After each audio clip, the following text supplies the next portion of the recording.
what I'll do is I'll also give you guys like a 30-second warning, so you guys kind of know. Hey, try to wrap it up if you can. Okay.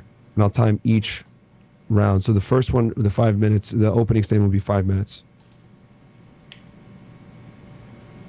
Waiting on the confirmation. Just waiting on the confirmations. Okay.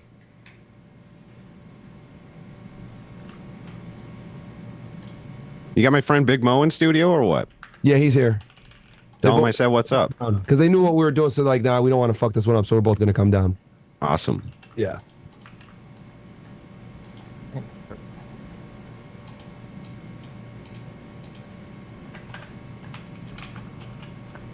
Refreshing, making sure I get confirmation. Yeah. We started the stream. We're just waiting for it to like pop up on all the different platforms. Sure. I think we're live up on YouTube now. I see YouTube. YouTube's up. Okay. And then once we're go on all of them, I'll make the intro. Welcome, guys. Roll in when you guys can. Waiting on locals in Rumble. Okay. Oh, I think I see locals. Right when I said that. That means Rumble should be. All right. We're live? Yes, on all of them? Yes, we are. Okay. All right, guys. What's up? Welcome to the front. Oh. Let's go to beach one. Gotta get 3, go ahead. 2, 1. All right, and we are live. What's up, guys? Welcome to the Fresh Air Podcast, man. I'm joined by two people that I call my buddies, good guys, contrary to what people might say. Andrew Wilson and Destiny. Today I'm going to be hosting a debate between them on was January 6th an insurrection? Okay, the way this debate is going to go is we're going to have opening statements by both parties for 5 minutes, where they're going to, identify their arguments, their stance, who they are, introduce themselves to you, etc. That's going to be 5 minutes uninterrupted. Then we're going to have 3 minutes where each of them are going to be able to lodge their arguments for 3 rounds of that for 3 minutes, going back and forth. And then we're going to have 2 rounds where it's an open 5-minute dialogue. I'll be timing each round, staying as a neutral moderator. So, guys, if you're not familiar with Destiny or Andrew Wilson, please go subscribe to both their channels. I'm cool with both these guys.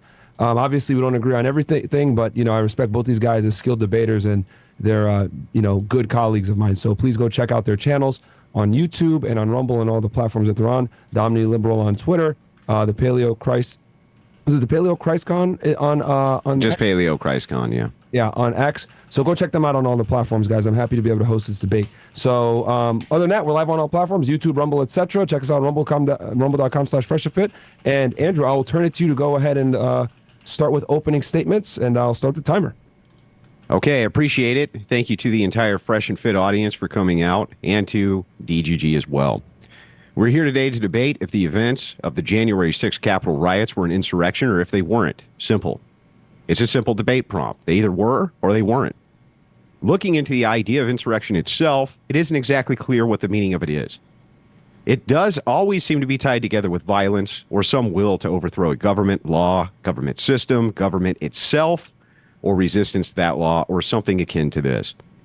The Supreme Court hasn't given us any guidance on this as they wash their hands of it, and to date, not a single person has been charged or convicted of insurrection who participated in any of the J6 rioting. This includes Donald Trump himself, who was acquitted of inciting insurrection. You would think, with no clear guidance of what an insurrection is, a lack of anybody being prosecuted for this supposed insurrection who participated, and a president acquitted of inciting one, that would be that. The events of January 6th were a protest that turned into a riot. This is nothing new. Democrats do it all the time. In fact, Destiny in 2021 completely agreed with my current assessment. Please, if you don't mind, play clip 1. Okay, we will make that available to you. Bills is going to roll it up right now. Yes.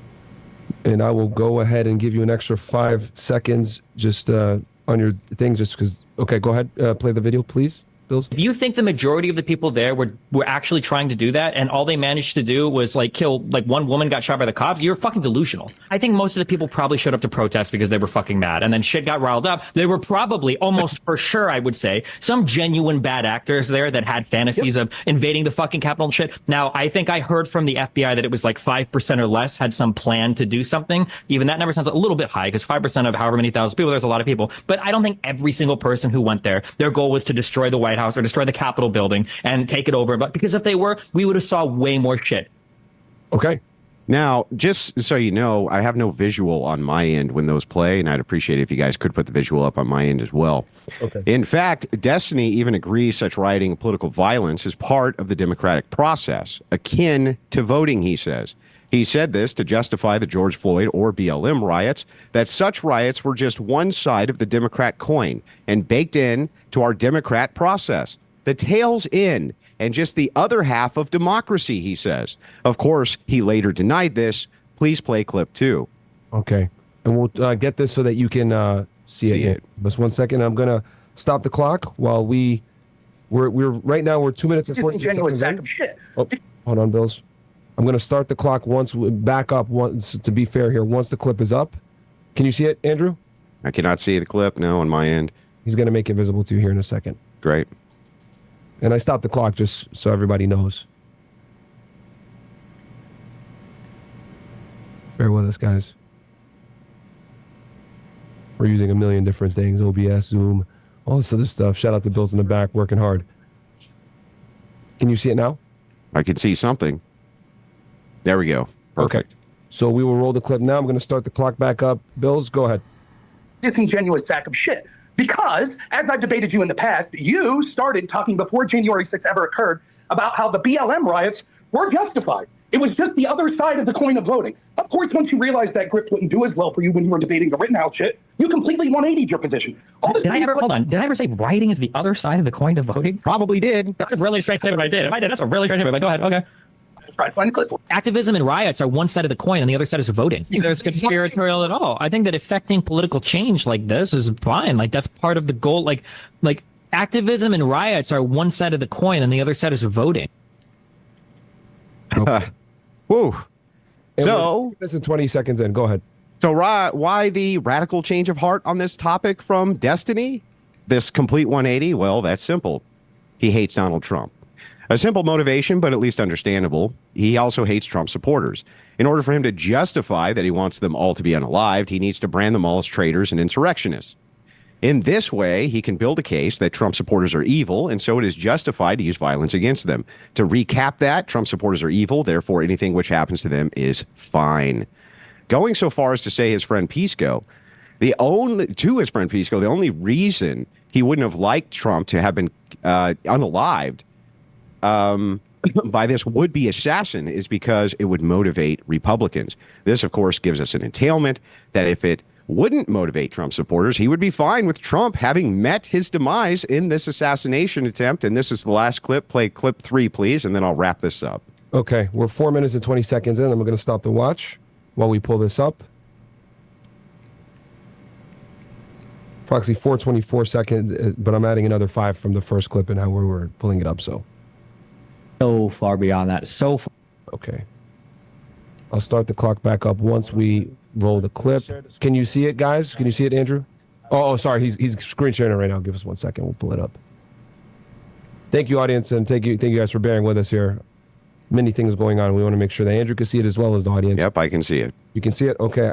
Bills, go ahead. I'll start the timer back up. So far beyond that. So far giving a fuck beyond any of these fucking losers. But go ahead. Yeah, fine. Can I ask you a question? So, and you don't have to answer if you don't want to. Yeah. Do you wish the attempt had been successful? Do I wish that the attempt had been successful? Am I even allowed to say anything about that? You don't have to answer that. Here's what I'll say. This is what I will say. I don't know, because I'm trying to Fed post or whatever. Here's what I will say. A failed attempt is probably the worst outcome of anything that could have happened. I'll say that much. I disagree. I think a successful attempt, if that had happened. Mm-hmm. Well, actually, hold on. We might agree. The successful attempt. Stop real quick, Bills. It would be an attempt at that point. The successful. Pause real quick. So, guys, we just hit pretty much the 5-minute mark. Destiny, if you're okay with it, I can let this kind of go on another minute or so, and I'll afford you an extra minute and give you 6. Yeah, you can. Yeah, you can let this thing out. Yeah. You sure? Okay. Mm-hmm. All right. So we'll complete this out. I'll time it. Whatever I gave Andrew, I will give to you as well on your opening statements if you're okay with that. Go ahead, Bills. Roll the clip back. Thank you, Destiny. Whatever. Might be the worst thing that happened. But if it was the worst thing, it would just because of like the country's reaction afterwards, basically, which is possible. Yeah. Well, I mean. So, ultimately, Destiny needs to be able to provide us with what an insurrection actually is. an actual working legal definition or even a personal one so we can work off of that to understand the mindset of a person who claims this was an insurrection, even as nobody ultimately is prosecuted for an insurrection. He, to date, hasn't done this for the same reason the Supreme Court and higher courts won't. If they do define it strictly and categorize it strictly, then it's likely Democrats and even Republicans are engaging in them all the time. Nonstop, in fact. I am, in fact, willing to, in the ultimate spirit of good faith, concede that if Destiny just can't really define an insurrection or tell us what goes into that category and not into the category of a riot, that he really has no business calling anybody an insurrectionist, especially when nobody's been charged with an insurrection in regards to J6. Nobody, and certainly not convicted. I will concede, however, if he concedes Democrats are likely involved in insurrections all the time, using violence for political change, I'll concede Republicans may be as well if his definition is that broad. However, that will eliminate his moral high ground for the justification of do what you want to them because they're traitors. That would also make you a traitor. With that, I'll cede my time. Note in that video that the entire audience, when he was asked this question by Pisco, said, yes, we would have preferred that Trump was unalive during that assassination attempt. Go ahead. Okay. So that I have approximately 6 minutes and 45 seconds there. Destiny, I will reset the clock and allot you the same exact amount of time to stay fair here. Let me know when you are ready, and I'll restart the clock. Yeah, I'm ready whenever. Ready? Okay, I'm going to start it now. I'll give you 6:45, and go ahead, brother. All right. I believe that the subject matter of the debate is whether or not January 6th is an insurrection or would be considered an insurrection. Originally, I thought there was going to be a 1v1 debate against me and Andrew, but I can do a 1v2 debate against my 2021 less educated self as well. I have no problem speaking to arguments I've made in prior clips. I have no problem speaking to current arguments made by Andrew. So we can head down that road. I think that the first thing that we need to acknowledge when we talk about the structure of the United States government is that the Constitution of the United States is the supreme law of the land. The Constitution is what powers our three branches of government, and it sits above every other part of our government, and every part of our government must comport to the Constitution. I think this is a foundational American belief and principle, and if you don't share on this foundational belief, then we're never going to connect in any sort of meaningful way when we talk about how U.S. law or U.S. process or procedure, whatever, should be carried out. So that being said, there was an amendment to the Constitution, the 14th Amendment, and Section 3 of that amendment basically goes on to say that any prior oath taker that has engaged in or aided in an insurrection is no longer allowed to hold office, essentially. Now, the question that we come to today is trying to define what is an insurrection. And while in modern times, it seems like an insurrection is a term left to a dictionary or a term left to internet debaters, at the time that the amendment, the 14th Amendment, was framed, what was an insurrection was pretty well understood. An insurrection includes four vital elements. One is an assemblage, meaning a group of people that have come together. Two is resisting any law or interfering with the course of a government proceeding. Three is you have to do this by way of force or intimidation. And four is it has to be through for a public concern or a public cause, not a private thing that one might be interested in. Just for some understandings of when we say an assemblage, we can look to in 1861, Justice Benjamin Curtis said a combination or conspiracy by which different individuals are united in one common purpose. So not just a bunch of people in a city protesting different things, but a group of people that are united in one common purpose. We can look to Justice Samuel Chase in the case of Fries in the year 1800. He says if a body of people conspire and meditate an insurrection to resist or oppose the execution of any statute of the United States, a statute such as the ECA, the Electoral Count Act, which is what they were united on January 6th to insurrect against. They were opposing the execution of that. They are only guilty of a high misdemeanor, but if they proceed to carry such intention into execution by force, which we did see on the day of January 6th, regardless of if every member engaged in force or just one. They are guilty of the treason of levying war, and the quantum of force employed neither lessens nor increases the crime, whether by 100 or 1,000 persons is wholly immaterial. Doesn't matter if you have an insurrection of 50 people, 100 people, or 1,000 people. You only really need 2 people there to make it an insurrection. In terms of whether or not they were resisting a law or interfering with the cause of government, We can quote here, an insurrection against the United States requires resistance to any statute or some public law of the United States. This is a quote by Judge in, I think, 1826. Curtis spoke this to a jury. He says, the law does not distinguish between a purpose to prevent the execution of one or several or all laws. An insurrection could be directed at a legislature as well as at executive officials. William Rawle declared that an effort to coerce repeal of a general law to be an overt act of levying war. And Justice Field's opinion in the Great House Court case held that any effort to coerce the conduct of government constituted an insurrection, such as when people went to the White House, went to the Capitol to coerce Pence to overthrow the election, which is what Donald Trump told them to do. By force or by intimidation, quoting Justice Marshall in 1807, the most comprehensive definition of levying war against the king or against the United States, which I have seen, requires an assemblage of men ready to act and with an intent to do some treasonable act and armed in warlike manner, or else assembled in such numbers as to supersede the necessity of arms. You don't necessarily need weapons to do it. You could just have the numbers of people there threatening to use force or intimidation.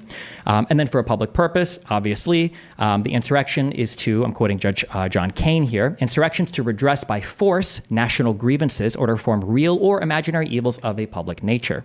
Obviously, they were protesting the vote. That's what they were there to do. This is obviously a public issue. So to recount, for the assembly, there were hundreds of people that breached the Capitol building. There were thousands that trespassed on federal land. For two, there was a clear resistance to the federal law. The trespassers were there to contravene the Electoral Count Act. There was a plethora of evidence brought up in the Anderson versus Griswold case about this, where quoting the judges on that case, they said substantial evidence in the record showed that the mob's unified purpose was to hinder or prevent Congress from counting the electoral votes as required by the 12th Amendment and from certifying the 2020 presidential election. The third element, the resistance made extensive use of force. This is self-evident just by watching any of the videos. To quote the Colorado Supreme Court again, the mob repeatedly and violently assaulted police officers who were trying to defend the Capitol. Obviously, there were calls to hang Mike Pence, and people marched very famously with 1776 signs, which, as many in this audience might be familiar with, was a very popular insurrection in U.S. history, or a rebellion even, one might say. And then for a public purpose, it was obviously for the public purpose of resisting what they perceived to be as the stealing of the election. There are ways to try to counter this argument. We can either use nonsense definitions of insurrection, but that doesn't really matter. The only thing that matters was the public understanding and the legal understanding of insurrection at the time the 14th Amendment was created and when Section 3 was framed, because that's what the Constitution demands, that we look at what was thought of as an insurrection when the language was added to the Constitution. We can try to divert by talking about BLM or anything else, and I'm happy to dive into all of those examples if we are going to concede on the original argument that January 6th satisfies all four elements of what I consider an insurrection to be. If we want to concede that and move on to analyzing any particular BLM action or whatever, that's totally fine. We can talk about the likeliness to work, of which an insurrection has never been defined as. An insurrection doesn't necessarily have to lead to the overthrow of a government. That would be understood as a rebellion. Every insurrection is not a rebellion, though every rebellion starts as an insurrection. And then when we say, this is a common one as well, why was no one charged with an insurrection? People can be charged or couldn't be charged with crimes for a variety of reasons, but for purposes of the 14th Amendment, nothing in there requires the criminal conviction of the crime of insurrection, only that an insurrection occurred and that one engaged in it or aided it.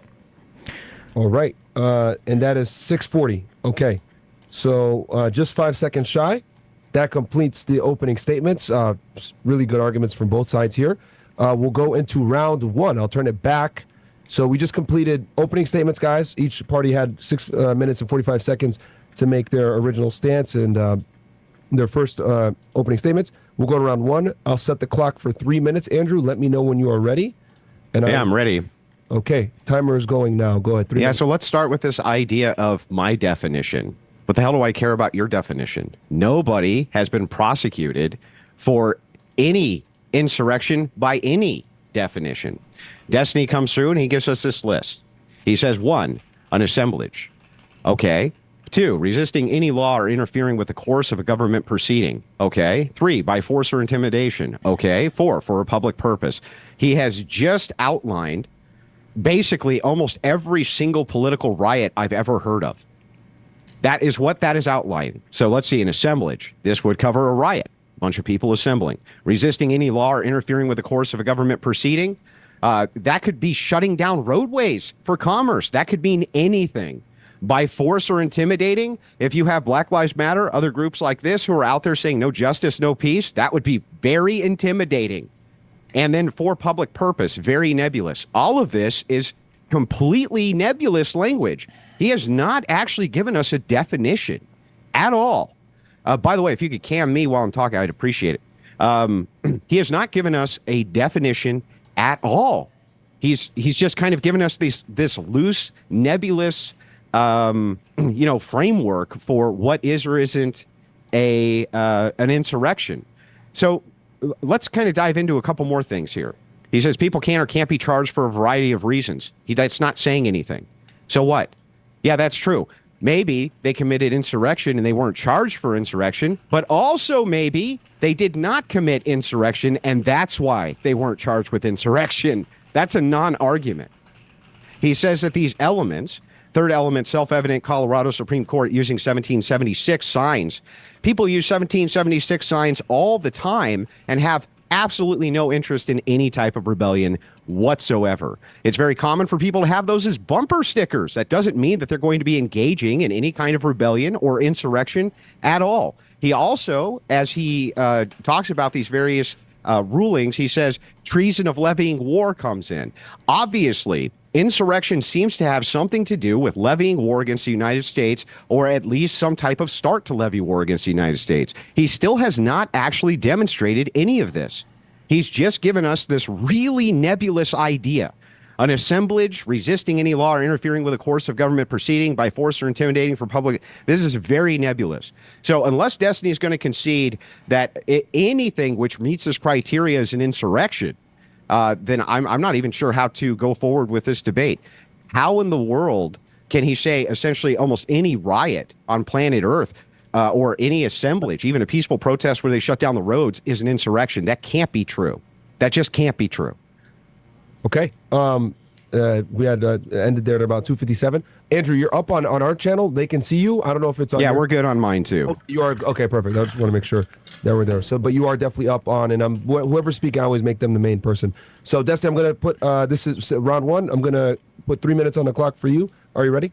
Yeah. All right. Go ahead, brother. So I think my definition is pretty clear. There is an assemblage. There's a clear resistance to the implementation or the execution of some federal law. The resistance has an aim to make use of force or intimidation, and it's gathered for a particular public purpose. BLM almost automatically fails on the fact that these were not usually demonstrations against federal law. I don't know the federal law or the federal thing that was being resisted by BLM. But again, I'm happy to dive into any particular BLM supposed insurrection or riot if you'd like. But again, I mean, that has nothing to do with January 6th. And if you want, then you can see that entire argument and we can move on to analyzing individual BLM instances. But again, you'd have to show that there was some implementation or carrying out of some federal function for it to be an insurrection against the United States government. States might have their own definitions of state insurrections. I'm unaware of any. So to say again, my definition of insurrection, like very clearly, has 4 elements. If you want to suggest an alternate definition that you feel more accurately comports with what you would consider an insurrection to be, that's fine. But we can't just say that it's nebulous and there is no definition when we've got references made in our Constitution and in our federal criminal code to insurrection. That doesn't make any sense. We can complain about people being charged with an insurrection or not, but whether or not somebody is charged with an insurrection, again, has nothing to do with the event itself. For instance, if I were to look and see at any number of BLM riots, if I were to look at a riot, would a challenge to that riot be, well, was anybody charged with rioting? If I could show you a riot where people clearly engaged in a riot, where there was a mass of people that were engaged in violent behavior that involved the destruction of some property or violent activity, but I were to say, well, look, nobody was actually charged with rioting, would you say then that, well, I guess nobody was actually, or there wasn't a riot that actually happened? Nobody would make that claim. There's a whole list of reasons why a prosecutor may or may not charge for particular crimes. In this particular case, there were really good reasons not to head down that insurrection charge road, because it would probably put the Supreme Court in a very hairy area, which they might end up getting into anyway, in terms of actually having a strict definition of what insurrection is. But again, the 14th Amendment doesn't require a strict definition of insurrection in order to disbar somebody from running from office. All it needs is for a court to engage in asking the question of whether or not somebody had engaged in an insurrection, and if they had and were a prior oath taker, then they were barred from taking any public office in the future.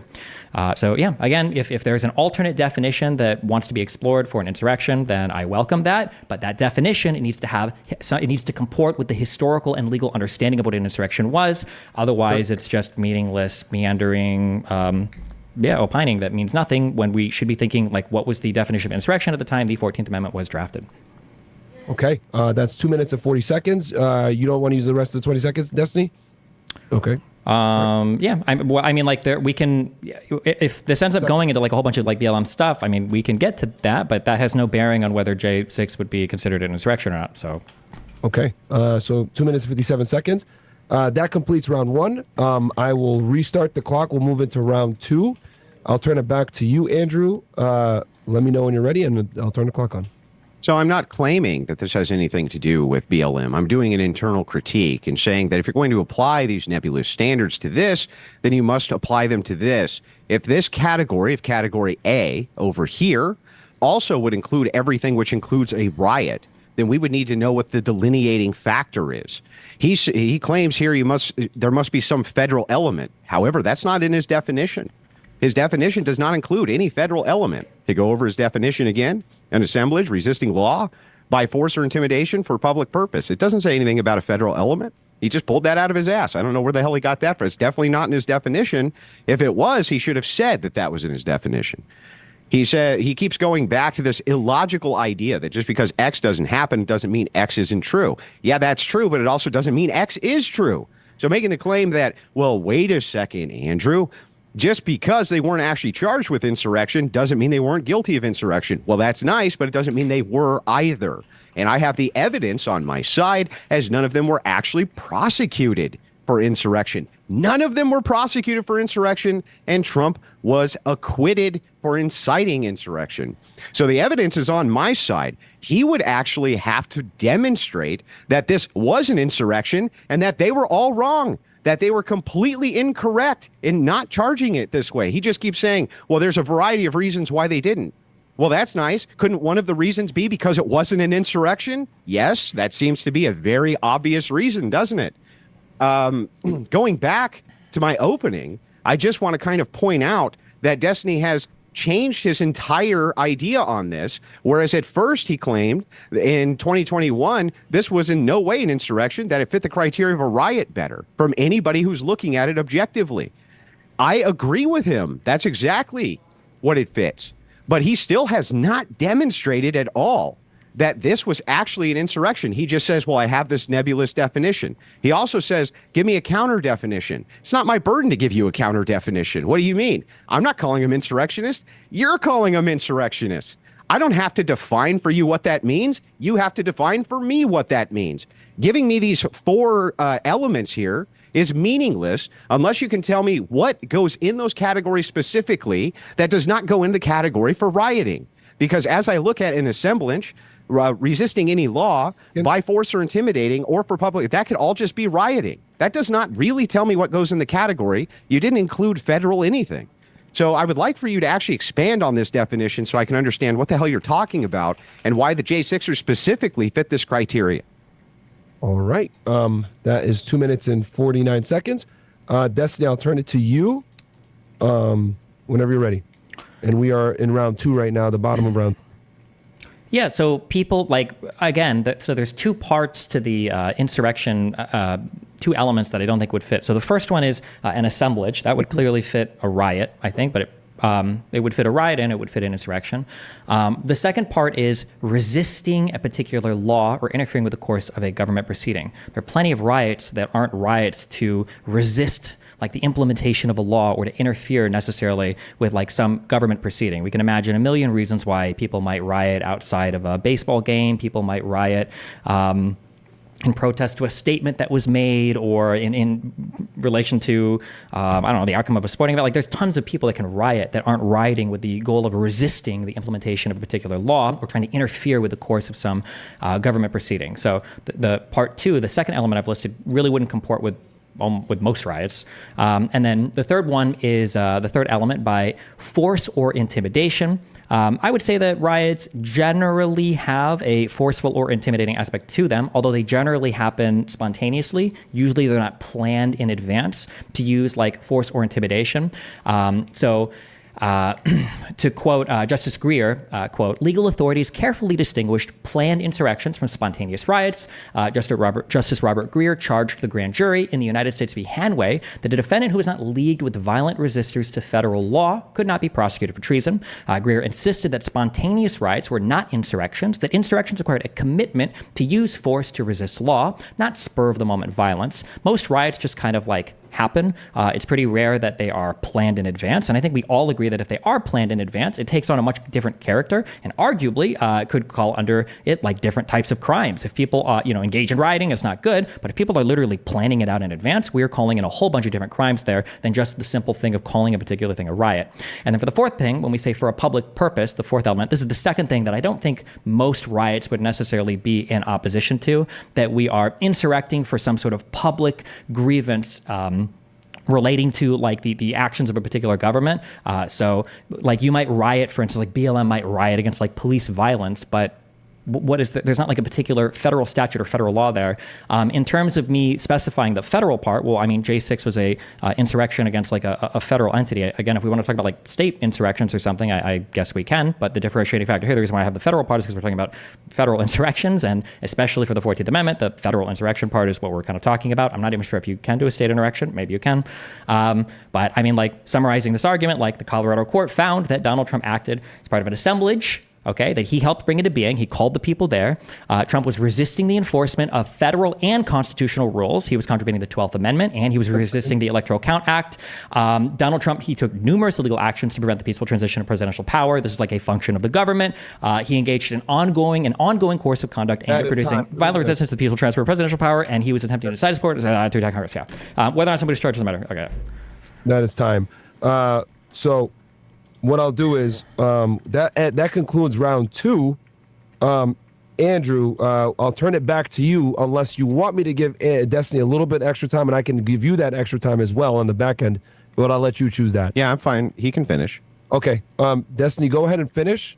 And sure. The final point was that but my final statement is, okay, if you looked at the Colorado court case, they found that Donald Trump acted as part of an assemblage that he helped bring into being. It said that Trump was resisting the enforcement of federal and constitutional rules, that Trump took numerous illegal actions to prevent the peaceful transition of presidential power. He engaged in an ongoing course of conduct aimed at producing violent resistance to the peaceful transfer of presidential power. He attempted to incite his supporters to attack Congress, which they did, and that Trump's speech occurred sufficiently close in time and place to when and where the insurrection took place to be considered an incitement. Like every single part of this, like very easily and very cleanly meets the definition of insurrection. If we want to argue that my definition isn't clean or that my four elements aren't being met, that's, well, I don't know how we can argue that. I think all four elements are being met. If we want to argue that, well, every single riot would, fall into this, then we could say, well, fine, Destiny, I agree. For your definition of insurrection, fine, January 6th was an insurrection. Now let's talk about these other events, and we could talk about whether they fit or don't fit. Or you can give me your own definition of insurrection, and then we can go from there. Okay, that added an extra 55 seconds. So we'll go into round three. Andrew, I will give you that, so you will have 3 minutes and 55 seconds to your time. So I'll start at the clock now. Yeah, so again, trying to put the burden on me to give you a definition of your claim is insane. As we went through your definition here, it's really funny because I'm going to use your own logic back to you. Just because they weren't charged with an insurrection doesn't mean it wasn't an insurrection. Oh, okay. Well, they were actually charged with elements of rioting. So I'm going to say it was actually rioting. And I'm also going to say that, wait a second, your definition here seems to be more about rioting than anything else by your own claim. An assemblage would fit a riot, says Destiny. That's his first claim. Resisting any law or interfering with the course of a government proceeding. It wouldn't fit rioting itself, says Destiny, even though rioting itself is against the law. What do you mean? Of course it's impeding the law. Well, how could it not be impeding the law? Rioting itself is against the law. I don't know where the hell you came up with that.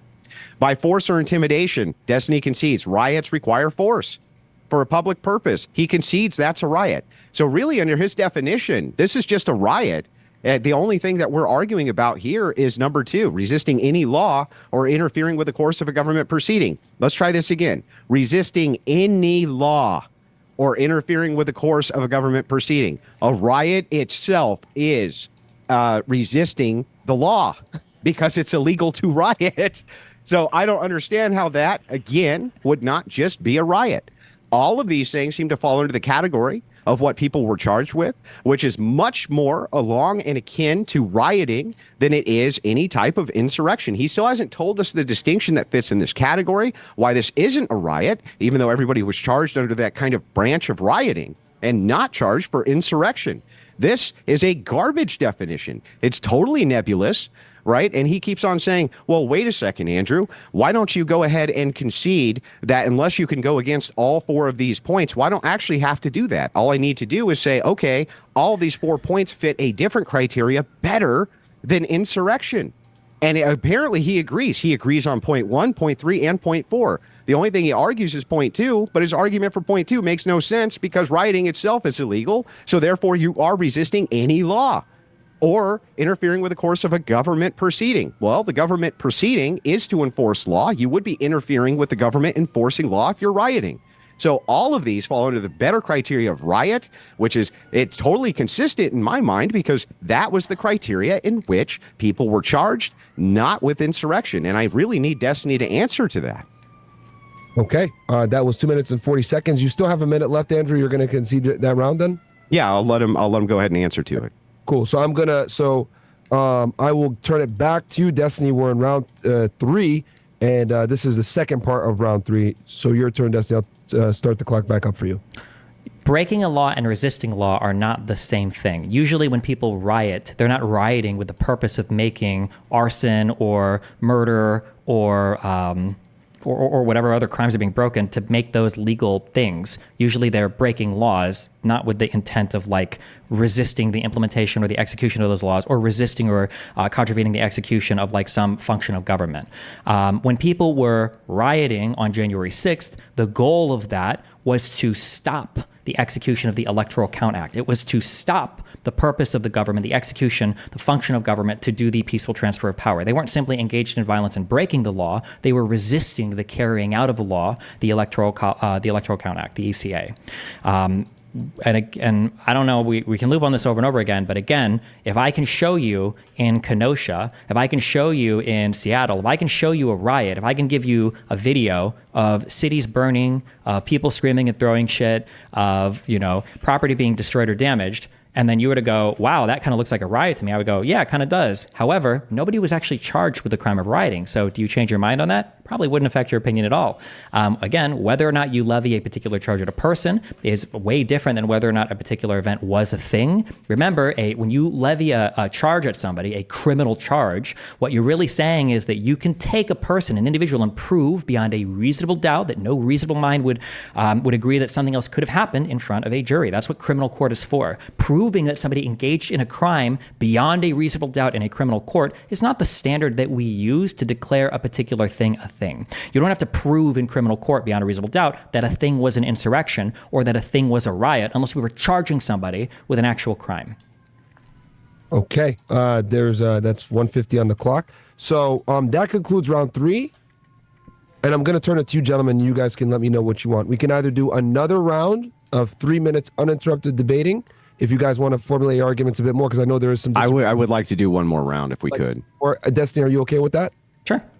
Okay, and then after that, so we'll go into a 4th round with the 3-minute debate time limit where no interruptions. Then after that, we can get into the 5 minutes of discourse between you two where you can actually speak. But is that fair for everybody? Sure. Sure. Cool. All right, so I will go ahead and reset the clock. This will be round 4. Take it away, Andrew. Yeah, so this is an absurd argument. We'll go right back to Destiny's logic again. He says just because somebody wasn't charged with X doesn't mean X didn't happen. This is the same. This is complete and total obfuscation, by the way, because ultimately what's going on here is that these do fit the criteria much better for a riot. And under the purview of rioting, these are the types of charges which were levied at these people. Destiny says specifically under point 2, he said, and he didn't answer to this. He said, resisting any law or interfering with the course of a government proceeding wouldn't fit rioting. Yes, it does fit rioting. It fits rioting better than anything else I can think of. Yes, you are immediately, upon rioting, resisting the law, and you are obstructing the law immediately. That is what a riot is. It's an unlawful assembly. So how he could say this, in fact, each point, he concedes on point 1, an assemblage that would fit a riot. An assemblage would fit a riot. That's point one. He agrees. Okay. Point three, by force or intimidation, he agrees on point three that is a riot. He agrees on point four. He conceded on that as well. And then he just conceded on point two. He couldn't exactly tell us why resisting any law or interfering with the course of a government proceeding wouldn't fit a riot. Of course it fits a riot. All of these, in fact, fit the events of January 6th perfectly. Perfectly. And if he's conceding that, hey, these fit a riot perfectly, the events of January 6th were a riot under this definition, which he essentially has conceded is true, then the charges were appropriate that this was a riot and not an insurrection. This could not have been an insurrection. His own definition proves that this is more akin to a riot. He still hasn't really told us, by the way, what an insurrection is, just these kind of four nebulous points. But these four nebulous points fit a riot perfectly. Perfectly. And he's basically conceded to three of them on the outset. And then on the second, he's basically conceded that as well. Because resisting any law or interfering with the course of a government proceeding would fit a riot by its very nature. The reason it would fit a riot by its very nature is because it's immediately an unlawful assembly. You're resisting the law. You're resisting the police. You're resisting. So whether that's done at a federal level or a state level, I think it would still meet the same fate of being more akin to a riot. This definition really moves towards a riot and not towards an insurrection. He has not told us the distinction yet. And so, again, I think that the entire reason he wants this only painted as an insurrection, even though nobody's ever been charged with an insurrection, even though Trump was cleared of inciting an insurrection, is so that he can make justifications for why the other side deserves what it gets because they're a bunch of traitors. Thus far, no, I'm sorry. This definition or this logic adds up. The logic of saying, well, just because they weren't charged with a thing doesn't mean it wasn't the thing. Fine, but that doesn't mean it was the thing either. And by your criteria, it seems like it was this other thing. Okay, that's 3 minutes and 10 seconds. I will make the clock the same for you, Destiny, to keep it fair. I will start the timer if you're ready now. Yeah, I guess we're just going to loop on these points. Resisting a law is not the same thing as breaking a law. If you could show me that there was a particular riot where people assembled and the goal of that riot was when they were rioting, they wanted to riot to make rioting legal, and that they had gathered, in order to change the law in a particular area, and they were going to use force and intimidation to do it. We're here to riot today because we're going to make rioting legal. Then sure, then we could argue that that's probably an insurrection. But I mean, these are the four elements that were historically understood at the time. Nobody had any issues at the time charging people with crimes of insurrection. Nobody had any confusion at the time historically. There was Shays Rebellions, the Whiskey Insurrection, the Burr Insurrection, John Brown's raids. You had convictions of, like a Pennsylvania farmer, I think, set fire to a house of a tax collector in 1794. He was charged with insurrection. John Freese and friends made a show of arms that resulted in the release of persons charged with federal tax evasion. That was considered an insurrection. In 1847, when Hispanic and Native Americans attacked occupying American officials in New Mexico, that was considered an insurrection. In 1851, when Pennsylvanians obstructed official efforts to capture an alleged fugitive slave, that was an insurrection. In 1856, when there were rival forces in the United States that were violently resisting the laws on slavery, that was considered insurrection. These aren't just like riots where people are like, we're mad and we're breaking the law by being violent. They were resisting the law. They were resisting an actual federal law claiming that particular law shouldn't exist. They were trying to air a public grievance through force or intimidation with an assembled group of people in the goal of overturning that particular thing through violent action. And then on this final thing, so there is a difference between resisting law and breaking a law. Just because you're engaged in a riot doesn't mean that you're resisting the implementation of law. People that are engaged in riots aren't usually rioting to make riots legal. That's what would make that the equivalent. And then just the crime of X is not the same thing as the event of X. I don't know why we keep saying this. Nobody was charged with insurrection, therefore there was no insurrection. If I walk into a room and I see a person's throat cut, can I not say that there was a murder here if nobody was charged with murder? If I see 20 people setting fire to a house and they all run away and nobody gets charged with arson, can I not say that an arson happened? If I look on video and I see that there's 500 people blowing up, some shit, and they manage to run away, or the cops, can't arrest any of these people or charge them with the formal, I guess, crime of rioting, does that mean there was no riot that took place? The crime of X is different than the event of X. And right now, we're talking about if January 6th was an insurrection, not did any individual person engage in the criminal behavior of insurrection. That would be a separate conversation. If we want to have that conversation, we could, but we would have to first concede that an insurrection did indeed take place on January 6th. And I believe that the Colorado Supreme Court engaged in good analysis, and they decided that an insurrection had taken place because it comports with all four elements that I gave to an insurrection that were commonly understood in the historical and legal record around the time that the 14th Amendment was passed, when they were putting insurrection in the Section 3 of the 14th Amendment to prevent prior oath takers from holding office again who had engaged in insurrection. Okay. So that completes round 4 of the 3-minute uninterrupted rounds. If you guys are okay with it, we will move on to the 5-minute round where you guys are able to actually have open discourse. Well, I have a quick counter if Destiny wants to agree to this for the purpose of fairness. I'm willing to do 2 rounds of internal critiques, and I'll allow Destiny to start with an internal critique if I can move to an internal critique after. So 2 5-minute rounds of internal critiques. Does that sound fair? What do we mean when we say internal critique? What does that mean? It means that I'm just here to answer your questions for 5 minutes, and you're here to answer mine. Sure. Okay, I'll let you go first. Okay, so just so I make sure I have this right, so I can moderate it properly. Is he going to question you, Andrew, and you're going to... Yeah, he gets round 1, 5 minutes, and then I get round 2, 5 minutes. Okay, so basically, so it's essentially a Q&A between the two of you where, so our Destiny, if you're okay with that, we can do that, or we can go to just open discourse between the two of you where you... I feel like I'd probably... Because I feel like part of my argument is going to be that he hasn't put forth like a positive position yet for me to even attack or interrogate, so I'm not even sure what I would do on the Inquisition round. So I feel like it'd be better to just do back and forth. Okay, well, if you want to do it back and forth, I'm prepared for that too. Okay, but you guys are good with no more... You don't need any more 3-minute rounds to solidify your stance? No? Okay. So I will go ahead and set the timer here for 5 minutes. I guess, who wants to kick it off? I can kick it off real quick. Okay. So, Destiny, would you agree with me that the motivation for demonizing the opposition political party often revolves around calling them traitors, accusing them of treason, and pushing for, some type of villainization that they are against the country, they are against you, they are against everybody? For another debate, maybe, but that's not at all any of the subject matter here. Well, I think it is. I think it ties in because I believe that the motivation for why you're claiming that the other side are a bunch of insurrectionists, though you have no direct evidence of this, and your own criteria is just that of basically a riot, that your motivation is just to demonize the opposition. Sure, but this isn't a debate over my motivation. I could be motivated by 100 million different bad faith factors, and literally none of them would be relevant to this conversation. It could be the fact that the DNC actually paid me money to give this precise argument, and Kamal is on the phone with me right now, and it wouldn't have any impact on this particular debate. I think it would be. I think that the motivation for why you're making the argument itself would have an impact on the debate. But I am willing to concede that if you just want to keep it to the material, we can. Let's move over to point 2 then. Point 2, you say resisting any law or interference with the course of a government proceeding wouldn't fit rioting itself. How does that not fit rioting itself? Of course it does.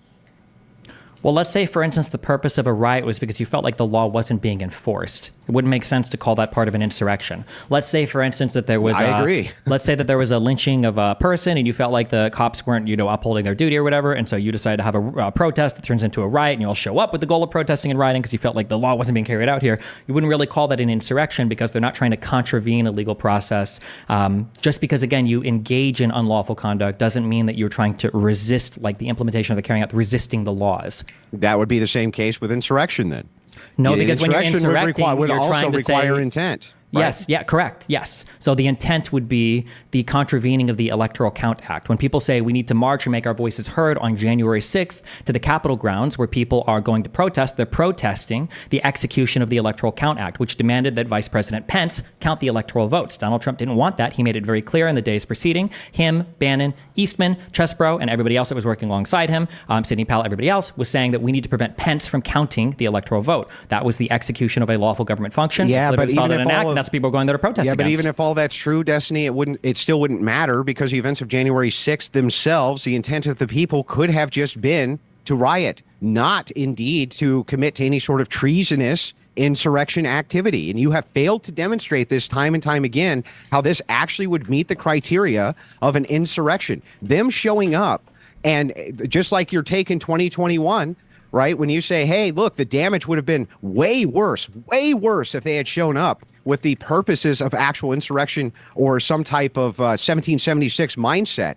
This is the most armed nation on planet Earth. How in the world can you say these people showed up specifically in order to do that? That makes no sense, man. None of this law, none of that argumentation was secretary. People they obviously showed up to protest the certification of the vote. They were called there by Donald Trump If on it's January a non 6th. sequitur, then you in 2021 were using a non sequitur when you made the argument that from the appearance of this, it could not have been an insurrection. 2021 Destiny was incorrect because 2021 Destiny didn't have the historical context to understand an insurrection. If you want to bring him on here and talk to him, you can, but I don't agree with everything that I said. You're not you. I am 2024 Destiny. I have learned more things. I have done more studying. I've read more papers, and I've done more research on this. There is actually a strong understanding of what an insurrection is, and there was a strong historical understanding of what an insurrection is. And the idea that a bunch of people were called on January 6th, the date wasn't a mistake. When Donald Trump sent them down there to protest, when he said, we need Mike Pence to do the right thing, what was he talking about? He wanted him to contravene the law, and that's what people marched down there for them to do. Donald Trump said 30 minutes before this began that this needed to remain a peaceful protest. No, he didn't. Twitter. He never said that. He did. I actually have the tweet. I have the tweet. He did say that. In the speech, he said to fight like hell, and in the speech, he said that we need to go down. I'm talking about his tweets. Why would a tweet why would a person positive? put out a tweet to be peaceful if their intent was insurrection, Destiny? Why would a person call a protest on January 6th? What do you think they were protesting? What do you mean? They call protest. People call protests all the time. That doesn't mean we're not talking about other protests. I'm asking you, what was the purpose of the protest on January 6th? The purpose of the protest was to go out and show support for Donald J. Trump. For what? Well, there was a variety of reasons. Wait.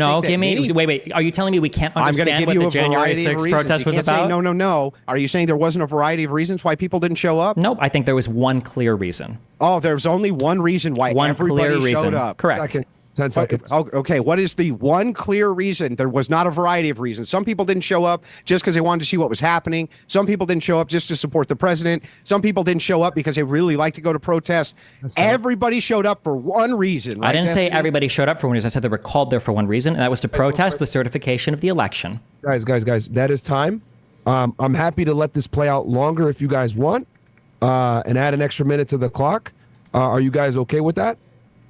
Yeah, we can add an extra minute. I'm fine with that. Clock, and this is still round one of the open discourse, but just try to limit it to 1 minute, and then we'll go into round two of it, and we can go from there. And if we need more rounds at the 5 minute mark, we can now do that. So I have a problem with him ascribing motivation to all. He says there's one clear reason why everybody showed up. That's clearly not true. That doesn't even logically make sense. He could never demonstrate in a million years that there was only one clear reason why everybody showed up. That's a nonsensical argument, Destiny. That's not the argument that I'm making. If the debate was the argument you made. If the debate is whether or not January 6th is an insurrection, not did every single person on January 6th engage in the crime of insurrection, or did every single person on January 6th go with the intent to commit an insurrection. Did you say there was one clear reason? I said that there was a clear reason why people were called there, because there was. Donald Trump called people there to protest not on January 5th and not on January 7th and not in a random part of D.C. and not in a random part of the country. He called them on January 6th to the ellipses that was less than a mile walk away from the Capitol building, which is where he sent every single person after his speech. He called them there on the day of the certification of the votes after spending days trying to pressure Pence to overturn the election. He told them that they need to go and protest for the lawful slates of electors to be counted, the illegitimate ones that he submitted, and people went there. They engaged in violent behavior, and they managed to delay the certification of the election, which is exactly what they. So then, do you admit then that they happen to do exactly what? Even if I grant your logic, they happen to do every single thing that an insurrection called for without actually engaging in an insurrection. Give me a chance to respond. So I not only do I concede nothing, but your logic. We ran out of time on that round. So what I'll do is this. I can see that this is a dynamic conversation, and clearly it's going to go out the bounds sometimes of a time round. So what I'm going to do is I'm just going to go ahead and set the clock for 10 minutes. That completes round one of the open discourse. But I see that this is a dynamic argument, and me just stopping it randomly at 5 minutes would probably be stupid. So I'm going to let it play out. I'll put 10 minutes on the clock and have you guys go at it. Is that okay with both of you? Yeah, I'm fine with that. Sure. Destiny, are you okay with that? Yeah. Okay. Yeah. So, because I don't want to interrupt you guys again like that. So I'll just go ahead and put 10 minutes on the clock, and I will start it right now. You guys, you can pick right off where you left off. Yeah. And sorry about that. So to respond, right, and I'll be more charitable with the time back your way now that we have 10 minutes, Destiny, but it's actually an illogical argument to make to say, even if Donald Trump had some certain intent in his head, that would not mean that the people who were showing up for the protest had that intent. So the thing is like for both ways, it's a double entendre for your own logic. Either one, you claim, wait a second, there was one clear reason everybody showed up, or two, no, there was no clear reason why everybody showed up. They had multiple motivations, even if Trump himself had a different motivation. This is illogical argumentation. I'm sorry, but this would never be applied to anything. If somebody says, hey guys, we're all going to show up so that we can go and I'm making the argument right now. If somebody were to make the call and say, hey guys, we're all going to show up to go and blow this building up, and a bunch of people showed up, and then a bunch of them marched with the crowd, and then they all went and a building got blown up, we wouldn't say like, oh, well, we don't know what the intention of the crowd was. We don't know what the intention of the leader there was. We don't know what actually happened there because we can't divine the intention of every single individual person. That's a ridiculous straw man. We can say you can call it a straw man, but the idea that in order for me, okay, hold on. What would I need to show then? What would I? No, wait, hold on. What would I need to show? What would I need to show? I'm not spurging, but you're not even letting me talk. You can respond to my argument. You can phrase the question as part of this. You made an argument. Let me respond, and then you can ask the second argument. I think that's fair. Okay. So when you're talking about this from a logical standpoint, when you say, "Oh, if somebody called and said, hey, we're all going to blow this building up," yes, I would agree that you could probably ascribe the motivation to it. Then can you show me a tweet or any type of anything from Donald Trump saying, hey guys, show up, we're going to do an insurrection? No, he just made this shit up. Okay, fine, so I can. So as part of Donald Trump's speech, I'll give you 2 quotes. Our country has had enough. We will not take it anymore, and that's what this is all about. And to use a favorite term that all you people really came up with, we will stop the steal. Today, I will lay out just some of the evidence proving that we won this election, and we won it by a landslide. This was not a close election. The first quote. The second quote, we must stop the steal, and then we must ensure that such outrageous election fraud never happens again, can never be allowed to happen again. When he says stop the steal, when they're at the Capitol building on January 6th, and when the election is being certified, what does stop the steal mean there? Wait a second. So first of all, you're attributing to Donald Trump's rhetoric here something which he may not have intended. None of that actually shows or demonstrates that he was calling for an insurrection on the Capitol. You are just kind of ascribing that motivation onto it for the purposes of convenience. You have to show me there where he calls, like your example was, if I say we're all going to show up and blow up this building, that was your example, and then people show up and do it, we can understand their motivation. I agree. You have to show me where he says, okay, guys, we're all going to show up and do an insurrection. You can't then take words that don't say anything about an insurrection and say, but I think he meant that, though. So then just before I answer this, what would I have to show you to show that an insurrection was what Trump was planning? What kind of evidence you would have to need? You would have to give me the criteria first and foremost of something which fit the criteria of an insurrection better than some other thing. And you would have to make it refutable to that thing from what people were charged under. So if the criteria is, I'm going to give you what I think an insurrection is, and it fits a different criteria better than an insurrection, and under that criteria, that's what people were basically charged under, then it sounds like the other thing makes more sense than an insurrection. So are we going with the argument totally that for X event to have happened, like some person needs to have been charged with the crime? No, your logic there is faulty. Then as well. why do you have the second element there for me proving? Let me respond. Hold on, you can't just talk for 20 minutes and then as soon as I say one sentence, you ramble for another 20 minutes. You can't ask me a question and then move to another question. I can ask you a question and then ask another question as part of my question. I'm able to do that. Yeah, but I wasn't even able to respond. You gave 2 elements to what I needed to prove. The second one was that I have to show why people weren't charged with a crime. I've answered this thing 50 million times. We can center on just as one point if you want. Just because somebody hasn't been charged with the crime of X doesn't mean that an event related to X didn't occur. This is true of yeah, but the opposite would equally be true. The opposite is also true. Just because they weren't charged with the crime of X doesn't mean they committed the crime of X either, I'm not making that argument. You're using this argument as a way to negate my argument. Just because I'm not making it's called a counter argument. Yes. No, hold on. That would be like you saying John couldn't have murdered Jane because John wasn't there. And then I say, well, no, that's not true. And then you going, well, just because John was there doesn't mean that he murdered Jane. Nope, that's the not opposite. The element that I'm giving. Nope, the opposite is true. I've given you 4 clear things. Wait. No, wait. Hang on. The opposite is true. Argument that, or give me a definition of insurrection. Or do you think stop? It's Hang on. The opposite is true. I'm not saying that. So you say, oh, John murdered Jane, but that can't be true because he also may not have murdered Jane. You're making the claim John murdered Jane. And so I say, okay, that's your claim that he murdered Jane. Can you define for me what the criteria would be in which you would consider this to be murder? And you go, well, and then you define for me something that is not murder or fits some other criteria better. Would not a rational human being, including you, take that and understand wait, if it fits this other criteria better, it probably isn't actually murder. What part of can you give me an example? I'm just curious, and I shouldn't even engage with this so just up to this point, you've given me no definition of insurrection. You seem unwilling to commit to a single not definition. my burden. Yeah, I understand that, but I'm just saying you've given me no definition of insurrection. You seem unwilling to do so. So then my question would be, can you give me a riot? Can you give me a riot that would fit all 4 points that I've given of what I've defined as insurrection? Well, then you must accept my definition of insurrection. I don't need to accept. Why would I need to accept your definition? Because you're saying that my definition of insurrection isn't valid because it also applies to riots, and I'm telling you very clearly, no, it doesn't, because riots don't typically happen in a planned manner to contravene the execution of some government function or the implementation of some particular law. That's not what your definition says. Your definition says under point 2, resisting some any law or interfering with the course of a government proceeding. Correct. Yeah, so you're just changing your definition. I'm not resisting. Do you think that resisting a law is the same thing as breaking a law? I think that it could be synonymous inside of people's minds, but no, I could see the distinction with merit. But when you say resisting any law or interfering with the course of a government proceeding, that sure sounds like a riot to me, Destiny. Okay, can you give me an example of a riot where that happens? Where BLM burned down a police station. That seems like it's resisting the law. Yeah, so that's what law were they resisting the implementation of? What law were they resisting? The law of arson, the law of rioting, all sorts of laws. So you're telling me that those riots were trying to make it so that arson was legal? Can you point me to a tweet? Can you point me to a statement where somebody was saying we're rioting because we think that the laws against arson are illegal? Wait a second. Can you show me in your definition where it says that the purpose of the insurrection is so that they can make something else legal? Because that's nowhere in your definition, doesn't Resisting any law or interfering with the course of a government proceeding. Doesn't say anything about making something else legal. You just made it up. No, you're saying that they're resisting the law of arson. Nobody's arguing that the law of arson is bad. Just because you're breaking a law doesn't mean you're resisting the law. What's the or? The or for what? 3 minutes? It says, or interfering with the course of a government proceeding.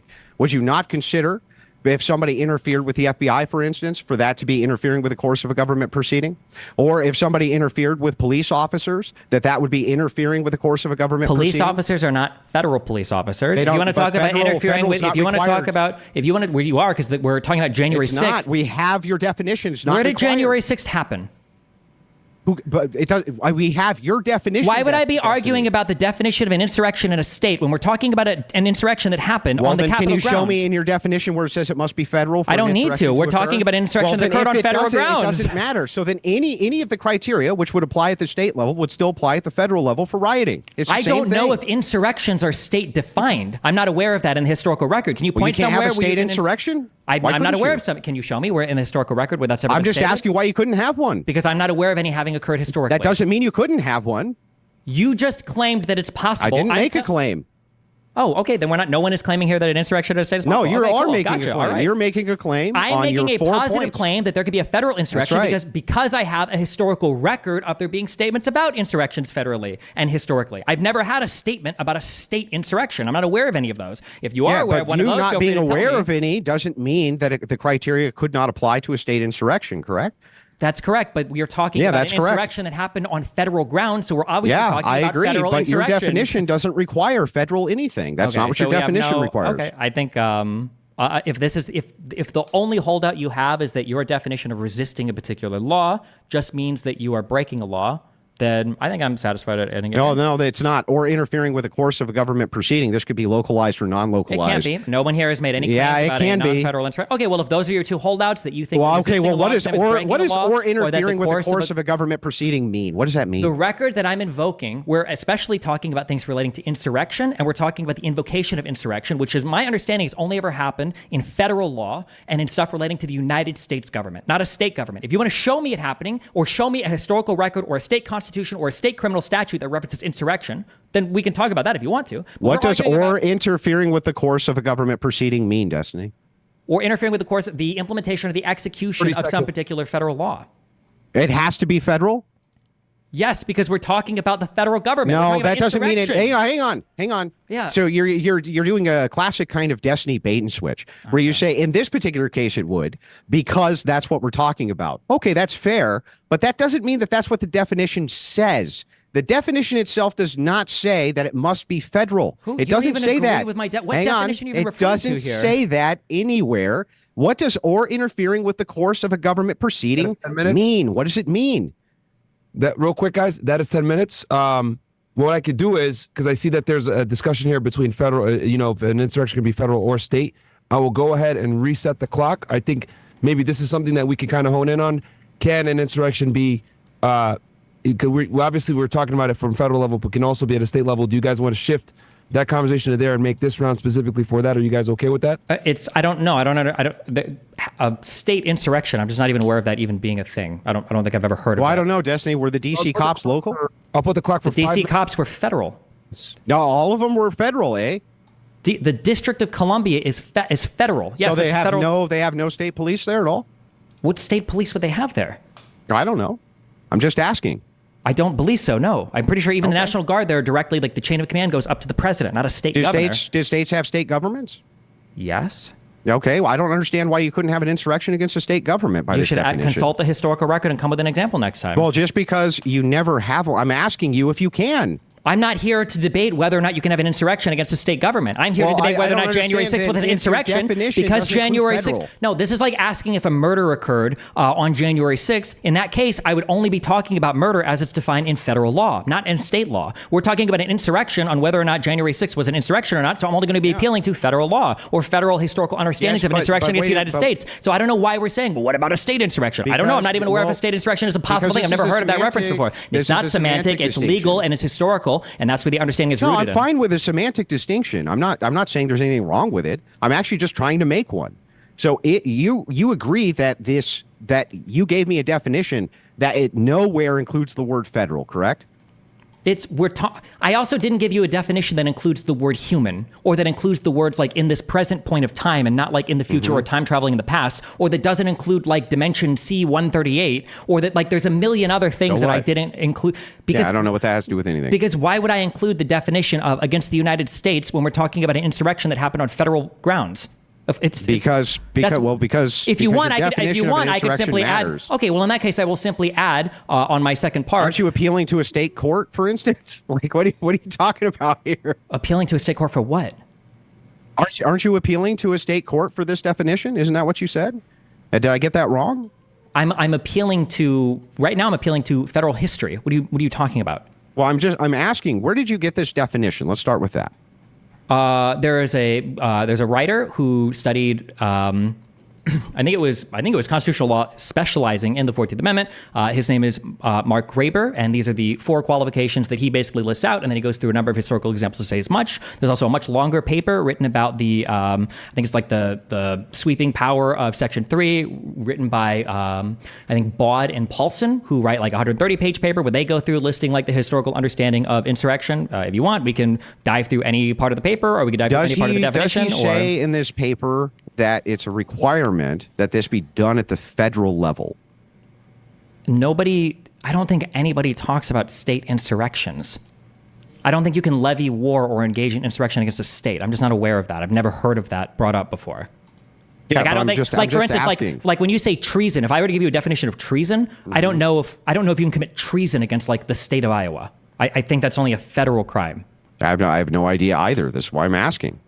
I can't say for sure because maybe there is evidence of it out there, but I didn't come prepared to debate that because it's a debate about federal insurrection all on I'm January doing 6th. is doing an internal critique to try to figure out if this is consistent across the board, your definition.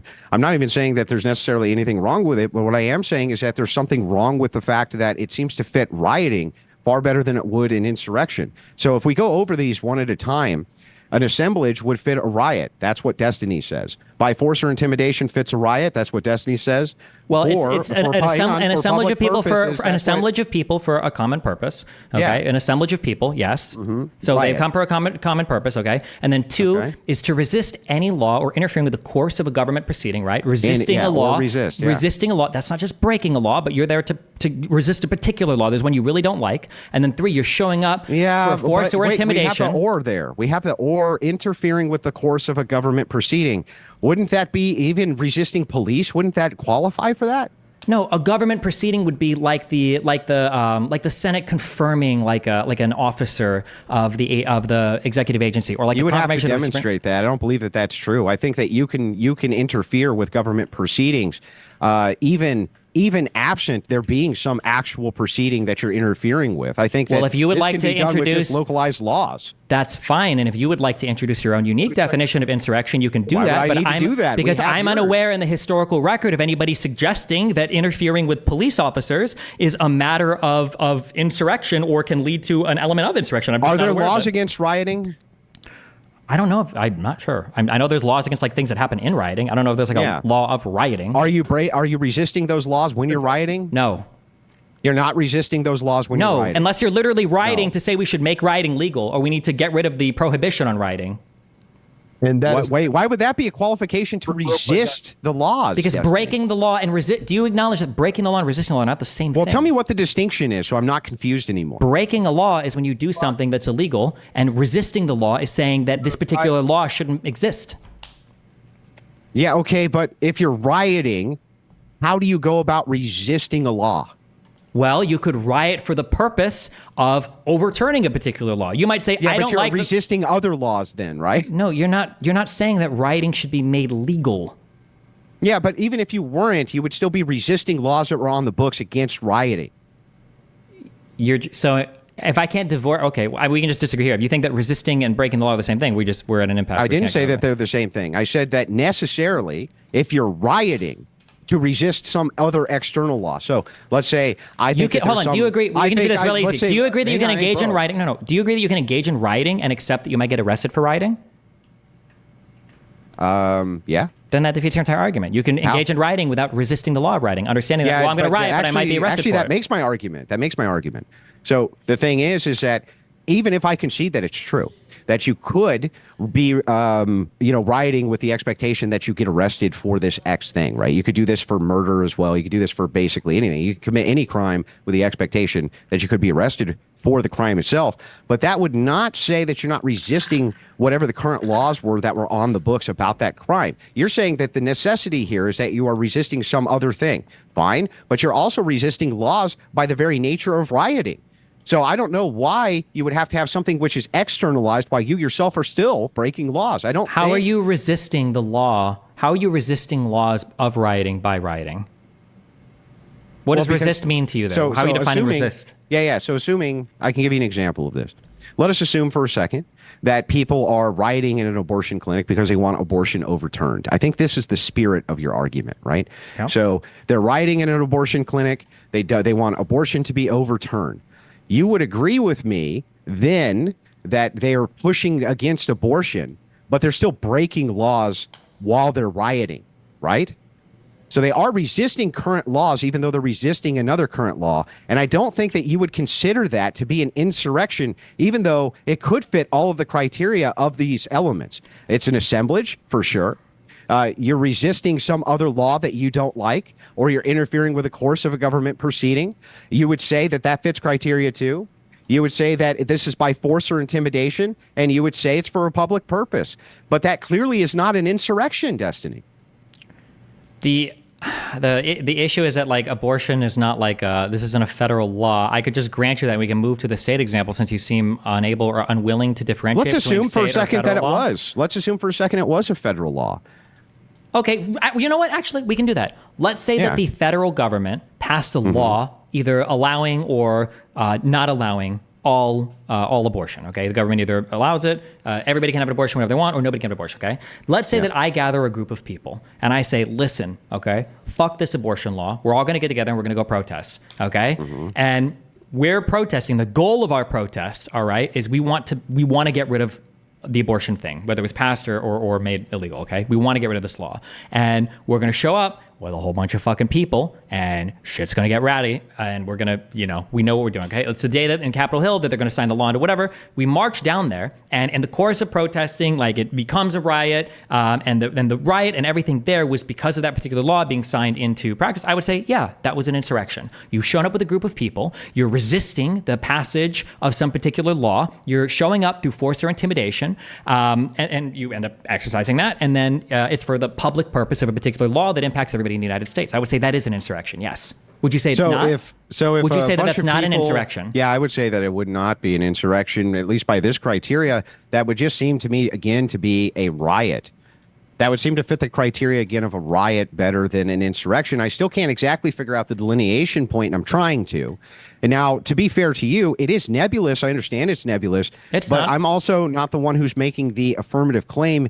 You are. So you're saying that if a bunch of fucking dope smoking hippies wanted to resist the federal law of being able to smoke marijuana on federal land, and they all showed up and they got stoned, and then they started rioting, that would be a fucking insurrection? If they went there with a common purpose, they were trying to resist the implementation or execution of a particular law. Yeah, theoretically it could. Well, yeah. no, they're just resisting, right? They're just resisting a law. They're saying, we're here to protest the fact, man, that we can't smoke weed on federal property, man.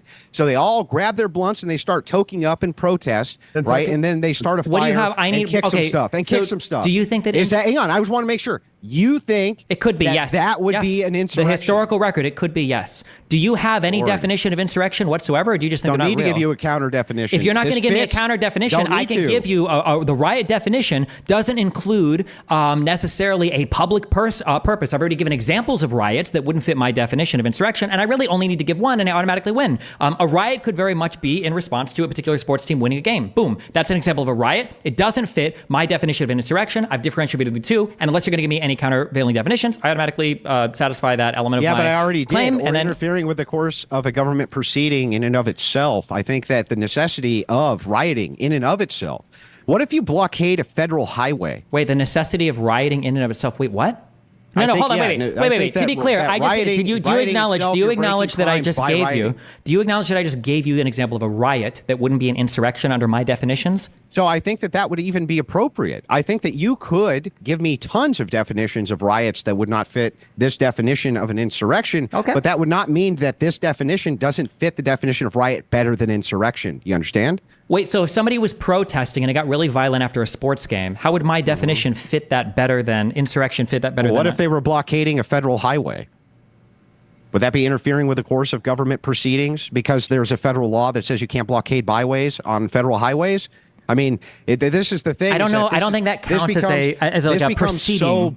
Do you see what I mean, though? This becomes so broad that we can begin to just add all sorts of things and call them insurrections. What is the government So, proceeding? let me give you an example. So if we're going to be totally good faith here, right, which I've been trying to be this entire debate, and I think you would concede that, if we're going to be really good faith here, do you really believe that if a bunch of hippies showed up to smoke a bunch of dope on federal property, okay, and a few of them got wild and started a fire and kicked some shit, right, and I don't know, somebody got beat up with a bat because there was tens of thousands of them who showed up for that protest. Do you really believe that would fit the criteria of what most people think of, including you, as an insurrection? If they didn't go there united by like a particular public purpose, The public purpose was they were going against this federal law. They don't want the federal law. They're resisting that just federal so that we don't law. have to waste any more time on this. If you want to stack this enough, all I'm going to end up doing is saying that, like, yes, this would agree as I would agree that this would be an insurrection. You have it. You're not able to demonstrate. This is why I'm asking you, like, historically, can you give me an example of an event that you don't think I would want to classify as an insurrection? I don't that would think I need classify to, as because an I think- insurrection. But if you're so just going to here's- give me so examples where you're just going to don't make, you're need going to to. build Well, these here, I events can more give and you- more I'm and gonna say, give well, you would the that be an ultimate insurrection? example Also, right like, now. yeah, I would say that was an insurrection. Sure. Nobody in good faith anywhere is going to agree with you that if a bunch of hippies showed up to resist the marijuana law on federal property and then a few of them started a riot, that they would consider that insurrection against the United States. I don't believe you believe it. I don't believe your audience believes it. I don't believe anybody believes it. So if that is the case, that it's so broad that will encapsulate that, I'm actually fine leaving the debate there too. Okay. I mean, again, it doesn't really matter what we would consider to be an insurrection. The only thing that really matters is what the historical record says at the time was considered an insurrection. And I don't know, I literally because think nobody's prosecuting anybody for it. So if you don't have to, well, you're just retreading. Technically, I think this might be a gish gallows when you keep bringing up arguments that have been rebuked over and over and over again. I don't think you can it keep was bringing it gish up over and over and over again. But again, we agree that like we can walk in and see, wow, this person was murdered, and go, oh, really? Who was charged with murder? Okay.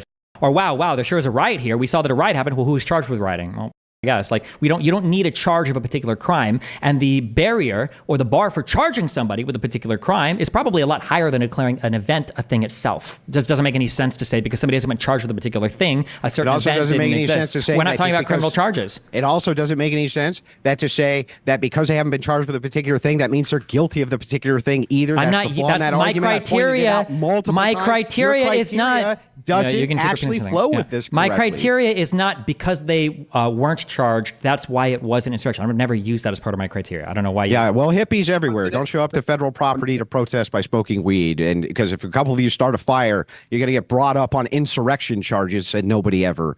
That's insane. I don't know why we keep bringing up insurrection charges. No one is talking about a criminal charge or a criminal proceeding here. That's not. Yeah, what's criminal charge or criminal proceeding. That would be a charge, right? Yeah, That's why I'm bringing nobody's up criminal talking about that charges. here. Nobody's talking about criminal charges here or criminal proceedings here. So but you would still consider that an insurrection, right? An insurrection doesn't have to be a criminal matter. I just want to make sure that you would still consider that an insurrection. If all four elements of what I said were met, then yes. All right, fine. Well, then I'll leave the debate there. I'm good with that. So what I'll do, and so we went 7 rounds here, and I was just timing it and everything else like that. I see that there's obviously a difference of opinion in definitions of what fits what, etc. So what I'll do is I'll go to closing arguments. I'll put. Are you both okay with 3 minutes on the clock to make your closing argument? Sure. Or I can make it a little bit longer if you guys want, and then we can close that after that. Yeah, whatever you guys want to do, I'm fine with. Are you okay with 3, or do you want more? 3's probably fine. 3 minutes? Okay. Who wants to go first? Well, I open first, so usually the person who opens closes last. Okay. So, Destiny, I'll turn it to you. I'll put 3 minutes on the clock, and you can put your closing arguments here. And this was a fantastic discussion. Obviously, you have a good debate when the chat is like, if almost 50-50. So I'll go ahead and turn it to you, Destiny, and you can give us your closing arguments, and then I'll go turn it to Andrew. Yeah, I mean, historically, there have been examples of things that were considered insurrections that were incredibly small in nature, right? I don't know if anybody died at all in the Whiskey Rebellion. I'm pretty sure everybody that got arrested for that was acquitted. It was just people basically essentially protesting the whiskey tax laws. This wasn't a massive deal that had explosions and gunfire and deaths everywhere. I think that we just don't tend to view things as insurrections as much anymore because we don't tend to have insurrections as much anymore because that's kind of become the new norm as the United States has, traveled through or journeyed through time.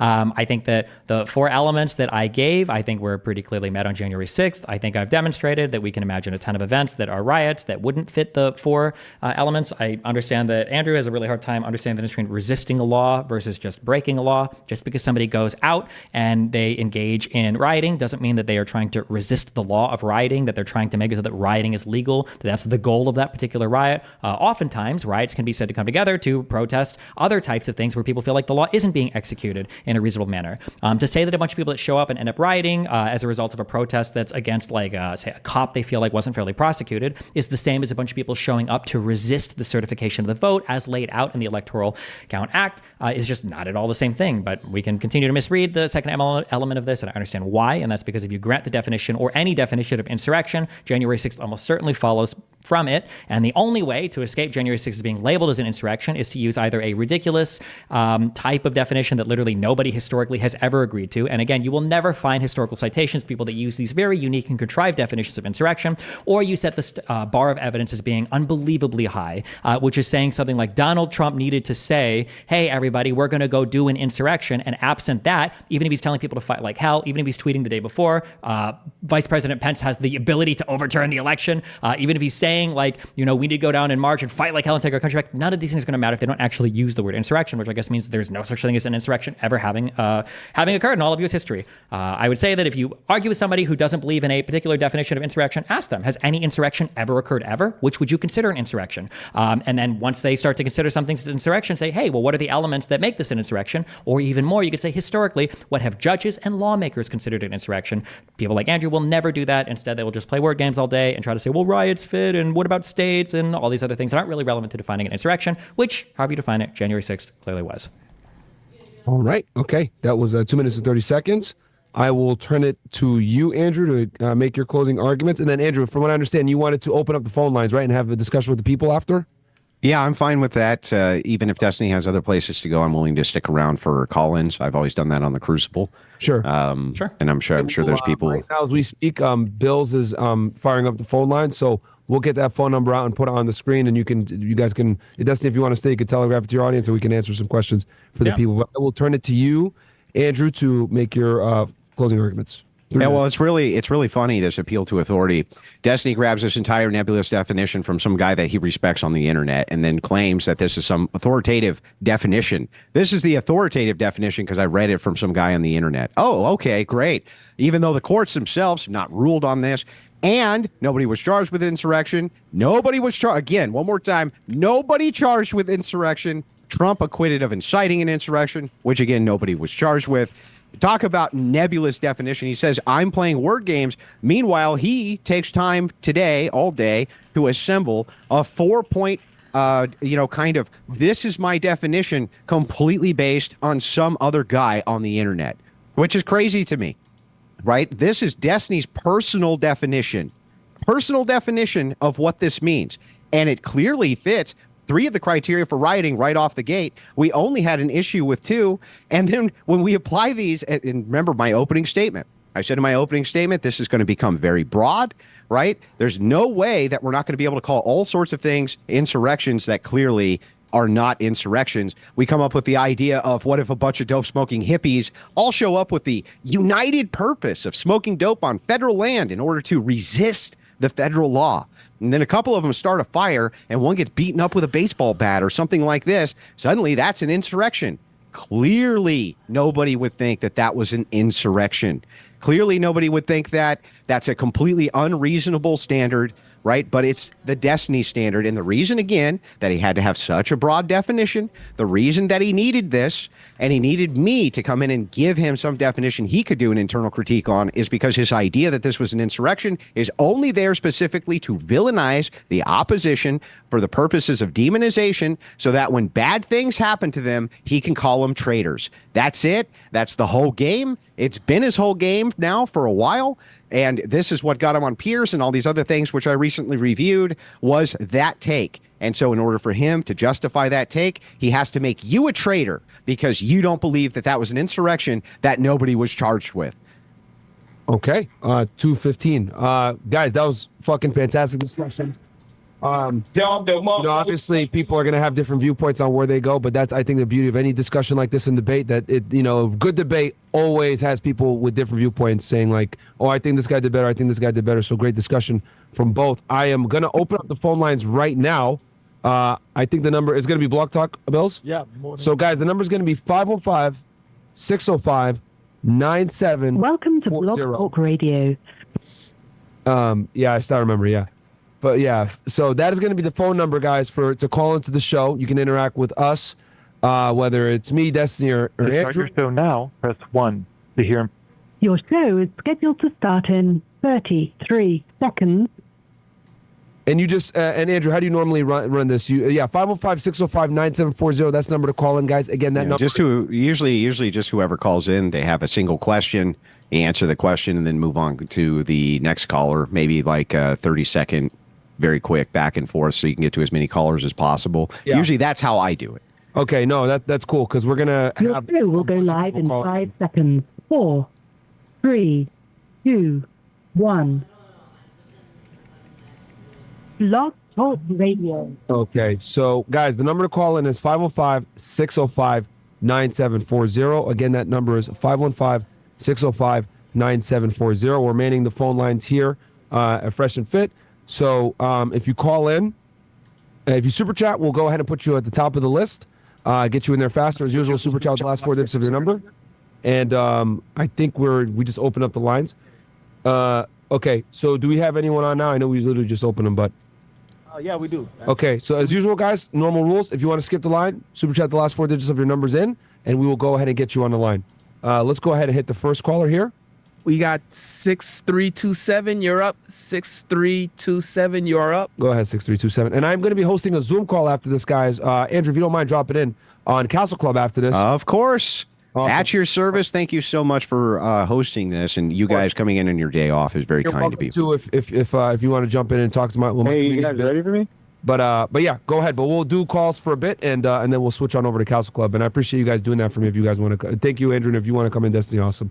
We got someone on the line, right? Yeah. Okay, brother. Tell us your name, where you're from, and hit us with your question.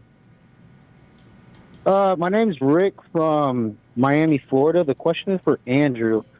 Very frustrating on his side to see the debate on his side, so I really do need an answer of what his definition is for an insurrection. Are you asking me my definition?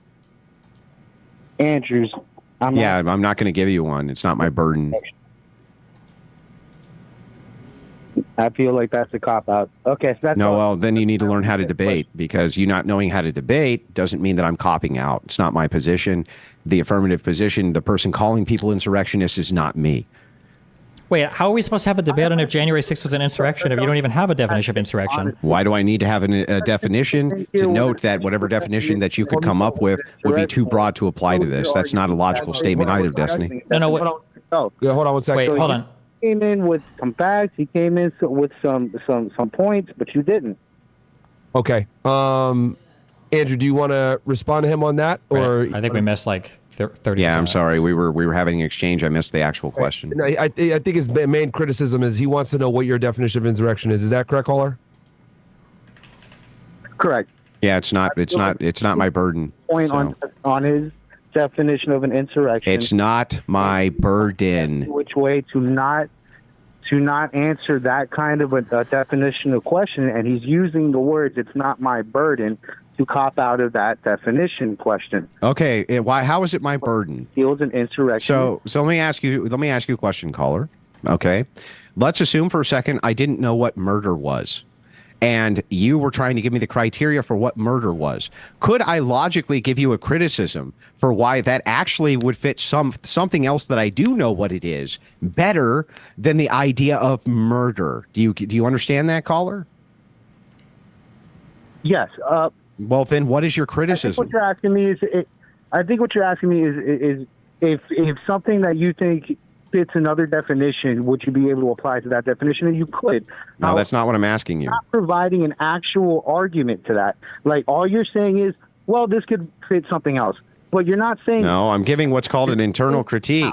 An internal critique doesn't necessitate an argument. Hold on, this doesn't make sense. You can give an internal criticism. If the debate has to do with whether or not a person was murdered, if that's the debate, was John murdered, and the entire debate is just you critiquing another person's definition of murder, but you're unwilling to put forth your own definition of murder, the implication is that you were never prepared to debate the actual topic of the debate, which is if somebody was That's not the murdered. implication. That doesn't even make any sense. So, Destiny, let me ask you a counter question. My argument is that is arguing in bad faith.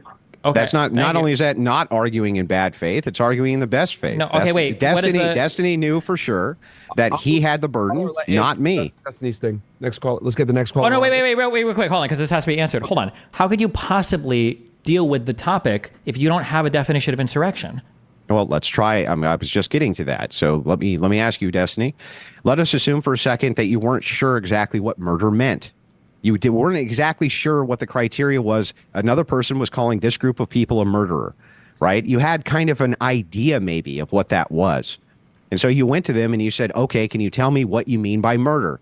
And they gave you some other criteria that fit way better with something other than their definition of murder. Why would that be illogical or in any way unreasonable? That's not illogical and that's not unreasonable, but that would only mean that you would be successful if the debate is Destiny's definition of insurrection satisfactory insofar as defining January 6th as an insurrection. But that wasn't the debate topic. It wasn't just my definition of insurrection. Yeah, the debate was okay, wait. So how can do you agree that the prompt of the debate was January 6th an insurrection? Yeah, why does that mean that I have to... How can you answer that? Wait, do you not have to answer the prompt to a debate?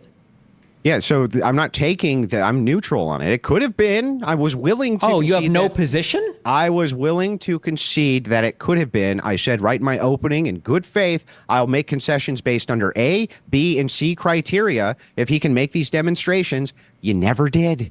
Okay, so then just to be clear then, just so we're all... So the prompt for the debate was January 6th an insurrection? And I came in with a positive and you came in with no position. No, it wasn't no position.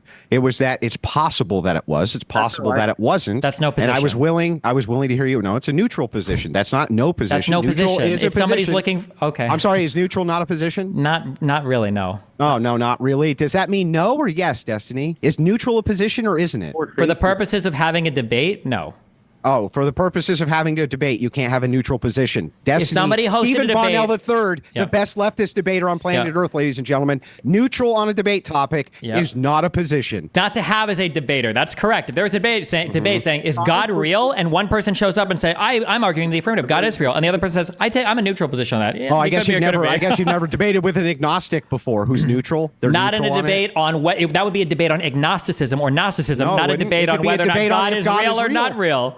Why couldn't you go into a debate agnostic about God being real or not real, Destiny? Can you explain that real quick? Because I'd love to hear it. definitionally, an agnostic doesn't take a position on or doesn't think they can have knowledge of They the do existence take a of position. God. They take a They don't neutral have a knowledge position. of God. So why would you debate a Gnostic person or somebody, an That agnostic makes- person, or that somebody makes on no sense. Gnosticism who doesn't have a position on the existence of God exists or so not? agnostics can't have a neutral position about whether or not God exists or not. You wouldn't according listen to a Stephen debate Bonnell somebody, III. a person who's agnostic, you wouldn't listen to the debate on whether or not God is real or not. They would say, oh, well, I can't have information about the existence of God. And you go, okay, well, I guess you wouldn't have this Oh, debate. well, then I guess 50% of the debates on modern day debate are incorrect because people have a neutral position, an agnostic position, like Matt Dillahunty, a guy you talk to, about whether or not God is real. Where Matt Dillahunty says, listen, I'm agnostic on it. He could be real. You just haven't demonstrated to me that he's real. Matt Dillahunty's wrong in all of those debates, right, Destiny? He would be if that was the prompt of the debate. Yes, if the prompt of the debate was, is God real or not real? I'm And you doing the come in and you triangle. go, I'm oh, doing the triangle. You come in and you go, oh, well, I'm agnostic. Then you'd go, okay, well, why the fuck are you in this debate? You don't have a position on it. Then bring in somebody that feels an atheist, who wants to have a strong position of like he's not real, and then a theist who has a strong position he is real. That makes no sense. You can still have a neutral position. That's absurd. I don't know. How in the world are you the world's best leftist debater if you don't know you can take a neutral position? in This is like debate? saying you want to have a debate between two people between who is God or what is God, and one person is Catholic and the other person is an atheist. It's a nonsense position. Everybody knows this. This is like a debate game. Oh, right everybody now. knows it, This so is a it's debate true. game. Yeah. Just like everybody knows it's an insurrection, even though they can't charge I didn't anybody say with an everybody knows insurrection. it's an insurrection. Right? I said the historical record says it's an insurrection, but Okay. So what I'll do here is we'll move to the next caller here. go for it. Let's Mo, you got it up? 5584, you're up. 5584, you're up. All right. Welcome to the show, 5584. You got Myron Gaines, Destiny, and Andrew Wilson in the house. Hit us with your question, please, quickly, because we got a lot of people on the line. Holy shit. Hello? Yeah, go ahead, bro. You're on air. 70. Can you hear me? Yeah, we can hear you, man. You're on air. Oh, hello. Well, damn. Well, never. So, I just wanted to ask, do I have to solely debate on this topic alone, or can I just talk about other topics as well? You want to keep a topic yeah, just specific, on this please. alone, yeah, because otherwise Yeah. people are going to be calling in for every damn. Yeah. This is whole thing. I mean, neither of them actually gave a definition. Neither of them gave a definition on the topic at all. Like, Destiny, what was your definition of insurrection? An insurrection has four crucial elements. One is that there's an assembly of people for a common purpose. Two is that you're resisting a particular law or you're interfering with the course of government proceeding. Three is that you're doing this by way of force or intimidation. And then four is you're doing it for a public purpose, not like a private one. You're not showing up to like steal something, or you're not showing up because you're like upset about like how a sporting event turned out. There's like a public interest in it. Damn. Yeah, And I caller, agree he with said you, that at man. the top That of means his that argument, bro. generally speaking, wasn't insurrection. Caller, he said that at the top of his argument, dude, and he was referencing the 14th Amendment. You might have missed it. No, I'm just saying. No, I agree with him that it wasn't insurrection, but wasn't Andrew's whole point that January 6th was not an insurrection? I believe that was his whole point. Well, Andrew doesn't have a point because he rejects my definition of insurrection, and then he appeals to some universal definition of riot, which I'm not even sure he's given. And then he appeals to, well, this is what everybody would think a riot is. And then he appeals to, well, nobody would agree that hippie people engaged in your definition of insurrection are committing an insurrection. So I guess Andrew's just agnostic on the question of whether or not J6 was an insurrection because he doesn't have a definition of what an insurrection is. Okay, but I think you answered his question, Destiny, so we can move on to the next guy. Yeah. All right, brother. Thank you for calling in.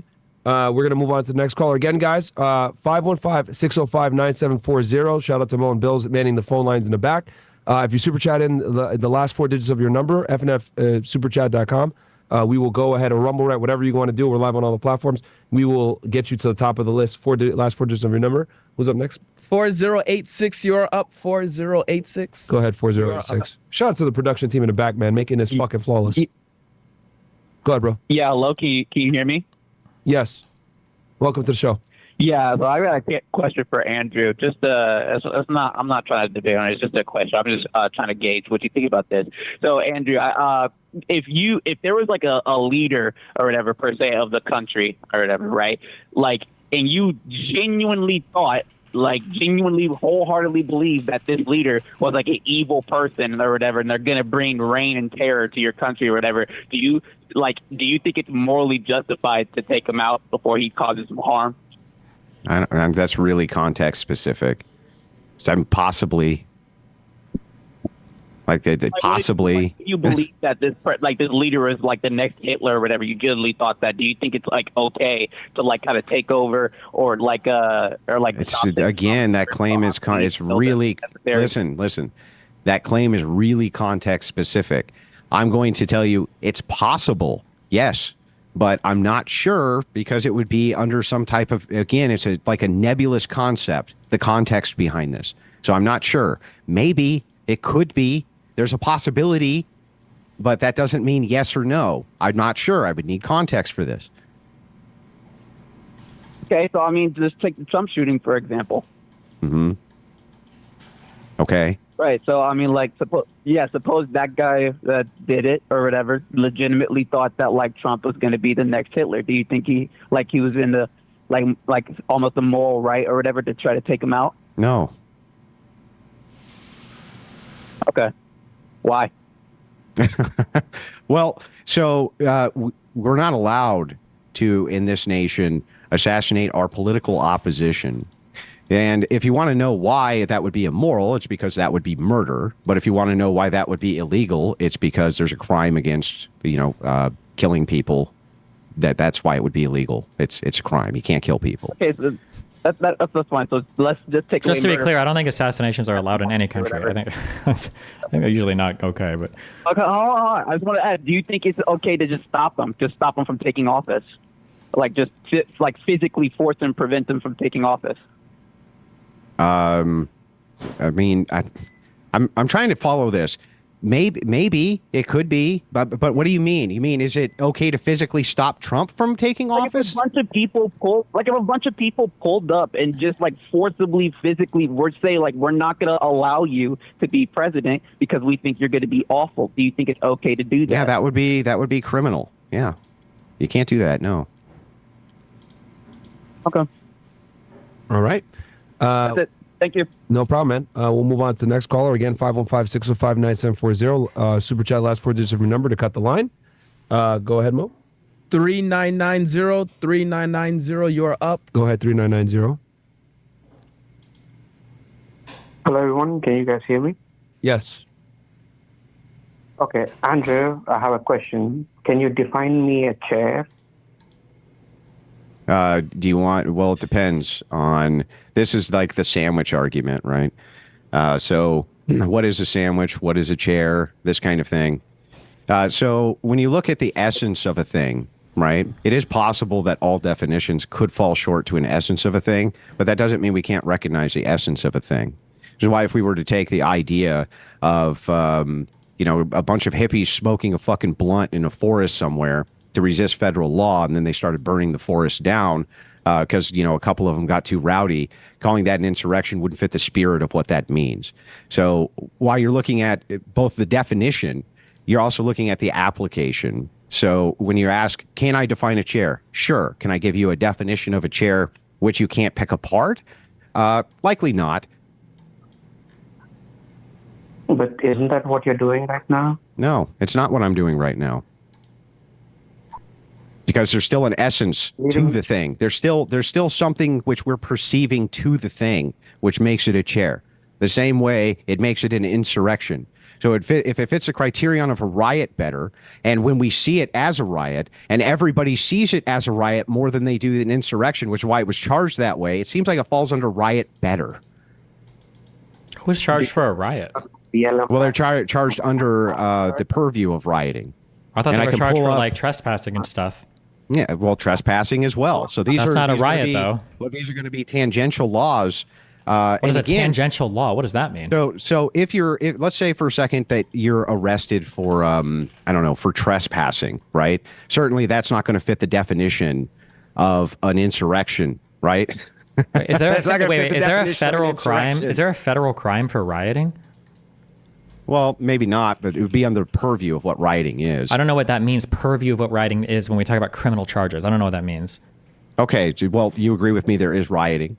I don't know if rioting is a public or is a federal crime. I'm not sure. Yeah, I know. Okay, I get that. But do you agree with me there is rioting? I agree that riots exist. Yeah. Yeah, and do you agree that you and I could likely agree on what a riot is? I don't know. You don't want to give definitions for anything. Well, I mean, if I gave you examples, do you think we could agree? Like, if I showed BLM footage of their riots, do you think that you would agree that those were riots? No, I would ask you very specifically, was anybody charged with a riot? And if they weren't, then I would say that by your earlier definitions of insurrection, these must not have been riots. You mean you can show me somebody charged with a crime of what definitions rioting. did I give you of insurrection? You made it sound like a necessary element of an insurrection having occurred was an individual being charged with a crime of insurrection. You repeated this like 20 times. That never happened. Then why did you bring that up over and over and over again? Because, well, no. So you're conflating two different ideas. So idea one is nobody was charged with an insurrection, which means the powers that be also, when they saw this under their purview, probably didn't think that it fit the criteria for whatever an insurrection is going to be.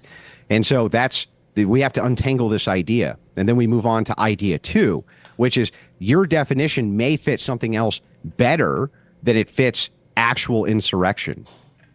Okay. Then you'd have to show me for a particular BLM riot that somebody was charged with the crime of rioting. And if they weren't charged with that and they were charged with something else, I'd say, oh, people probably didn't think there was a riot. They just felt like a couple people. Demonstrate for me how this was actually an insurrection. I already did. I laid out four necessary elements, that things that wouldn't encompass a riot. And well, I would say that Chaz and Chop was like open rebellion or insurrection. Okay. And then I would ask you, because I would ask you for a single historical example, either judicially, legally, or through any kind of like historical writing where they say that you can engage in an insurrection against a state. I'm not aware of that being possible. I don't think insurrections are defined for states. But if you can show me an example, then I say, oh, okay, fine. Then Chaz was an insurrection. Yeah, okay, but the definition itself, right? If I were to define it that way, right, as like Chaz Chop, and I'm not, right? But I'm saying I can at least look at that and say, this is something akin to this, of what I would expect to see under the criteria of X, Y, and Z. That's my point.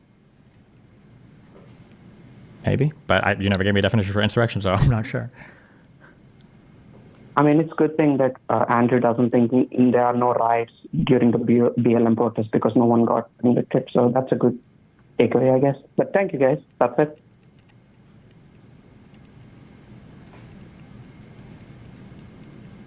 All right, so we'll move to the next caller. So, guys, I'll just discuss with my team how we'll do it. We'll answer a few more phone calls here.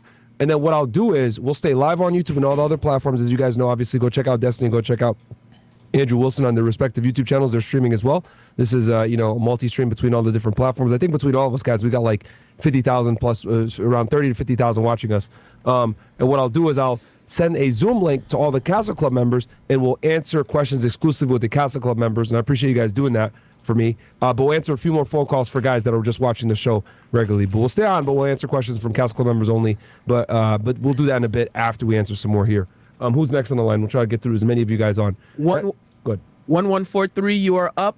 1143, you are up.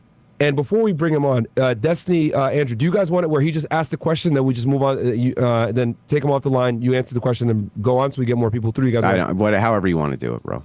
Okay, because I know you normally do this on your thing. So that would be better, is have the caller say what they say and then disconnect them. Otherwise, it's like a back and forth that could last forever. So. Okay, yeah, we'll do that then. So, caller, go ahead, say your name, where you're from, ask your question, and then we'll, have them respond to your question and move on. Get as many people through. 1143, go ahead. Go ahead, brother. All right, I'll remain unnamed, but I just want to point out that the particular government proceedings that BLM as a movement was interfering with were the various court cases related to police brutality. Okay, in so that that's case, more of a comment. BLM meet the criteria of an insurrection?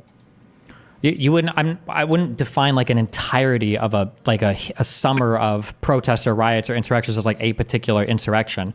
Also, I don't think that I'll ignore the federal state distinction now. What? One entity. Sure, but if we look consistently as BLM through the whole summer. Do what? Say that again. And they profess themselves in favor of a certain type of outcome in various court cases relating to police brutality, and demanded forcefully with intimidation that the government bend to what they wanted the outcome to be. How does this not make BLM an insurrection? It's not you, insurrection. if you can, you might there. My guess is going to be that if we went through every single like BLM riot, that we could probably find some that I would say might meet my definition. If we ignore the state-federal distinction, we might find some that meet my definition of insurrection. And that Trump is a bad president because he led an insurrection, then Kamala Harris directly provided aid and support to insurrectionists. So wouldn't this also make Kamala Harris an insurrectionist? No, because I don't think any court has reviewed any of that behavior and found any of it to be an insurrection, number one. And number two, I don't believe that providing bail money is considered part of aiding and abetting. Whoa. No court has said that this is an insurrection either. That's not true. The Colorado State Supreme Court did. Why wasn't anybody charged then, Destiny, with insurrection? Because it was wasn't insurrection? reviewing, because the court wasn't reviewing it for a criminal proceeding. It was the Colorado State Supreme Court. They don't have the authority or jurisdiction to hear And a what has federal the Supreme court Court case. said? The Supreme Court said that they didn't really want to deal with it, so they basically axed it. Right. So we're just operating off of your definition. Under your definition, he's meeting the criteria for these being insurrections because he's saying that this is now federal, that these are impeding and resisting federal laws at this point. And so if that is the No one case, is you would have to resisting the concede. federal laws. That's just, you haven't demonstrated that. The federal execution of what law? Well, wait a second. Weren't they resisting the federal laws of how police are able to deal with suspects and things like this? Were they? Were that they what saying, police reform was? Was a federal law? That's not, none of that is federal. But I don't think you understand. I mean, the that's what the difference. caller's saying, though. No, it's not like he was saying they were protesting particular court outcomes. That's the judicial system, not the legislative system. So I understand that government is confusing, but these are two totally different things. I don't know if you can have an insurrection protesting court decisions. I'm not aware of that ever being the case. If you can engage in insurrection or rebellion against a court decision, I'm not aware of that. All right.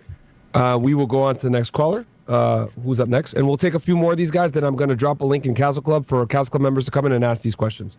7579, you are up. 7579, you are up. Go ahead, brother. Hey, what's up, y'all? Y'all hear me? Got you. Hey, I got a question for Destiny, and I think Andrew can pick up on afterwards.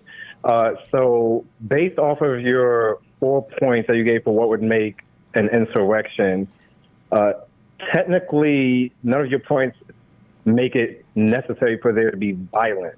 You say in point 3, force or intimidation, but it doesn't necessarily have to be violent.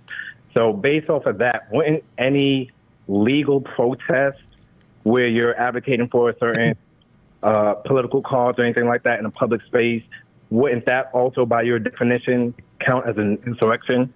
No, because I think that the intimidation part is important. The quote that I borrowed from here was from Justice Marshall in 1807. He said, quote, "The most comprehensive definition of levying war against the king or against the United States, which I have seen, requires an assemblage of men ready to act and with an intent to do some treasonable act and armed in warlike manner, or else assembled in such numbers as to supersede the necessity of arms." So I don't think you necessarily have to engage in violence, but I think that having the people there with the purpose of like intimidation and being ready to act with violence, I think is easily enough to satisfy element No 3. justice, no justice, no peace. You would have to point to a particular thing that like Yeah, what is the I'll point to Chaz Chop. So do you think that if you were to take over a big portion or even a small, tiny portion of a state and consider it to now be neutral from the United States itself, that becomes a federal matter? I don't know. Is that was it considered a federal matter? Well, don't you think that is resisting federal law? If you make the claim we are seceding this area from the United States, how would that not be federal? Were they seceding it from the United States, or were they That's what they seceding claimed. it, or were they seceding it from Washington or whatever? What? Were they seceding from the United States of America, or were they seceding Yes. from like the state or They the said city? that this is a so they no neutral longer zone, we are accepted seceding. USD. They no longer employed or recognized like I'm not interstate sure that travel. even if you or were to have a succession or a secession, that would mean you couldn't accept USD anymore. okay, I don't know why enough. Why would that matter? Because it seems like if you're going to secede from a country, it feels like part of that would be like establishing your own government, establishing your own like foreign relations Yeah, and but you ambassadors. can still have USD, and they did. They were trying to do that. They had their own armed militant group who was there armed, definitely intimidating, refused to allow people to come in and out of the zone. They were trying to start their own economy, their own gardens. They had annexed the buildings which were around them. That definitely seems like they're resisting federal law. You're not allowed to secede in the United States. That's a big no-no. I don't remember this being. Can you tell me what statements or what they made? I don't know the details of this. What did they make, or what statements did they make about federal secession? Yeah, so Chaz Chop, they considered it the neutral zone. There was multiple statements made that this is no longer part of the United States. By who? We are taking this over, just by the people who were there. By the people. So if a random person says a particular thing, because I thought you said earlier that we couldn't read intent into the Donald Trump crowd. You said earlier that we couldn't read intent into the Donald Trump crowd, despite the fact that people were hanging signs saying 1776, hang Mike Pence, and the statements that Trump had made. But I can ascertain. Yeah, but you say such an inference is fine. So I didn't. I said the inference is fine because of the collection of statements that Donald Trump had made, collecting the people there for a given purpose that they actually managed to succeed in doing. It makes perfect sense. I can lay it out from start to finish if you want. Me before I can make the point doesn't help your point. No, it actually doesn't make any sense. Because your claim is that you can read into the hearts and minds of these people based on what you perceive their actions to be. It's like, okay, fair enough. So if the people who are there are doing the exact same thing, they're saying, okay, this is now a neutral zone. We're seceding from the United States of America. Why can't we read that into their actions as well, Destiny? I would absolutely do that but I don't know of any statement like that. And you can't name a single one, so I don't know what I'm supposed to go. I don't know what I can work off of. If Chaz Chop, if there was such a statement, let's just assume that there was for a second, would you then consider that to be an insurrection? If they said that we are going to secede from the United States of America, and they had like some organized violent wave and all the other elements were met, then I'd say, yeah, this would count as an insurrection. Okay. Easy, sure, easily, of course.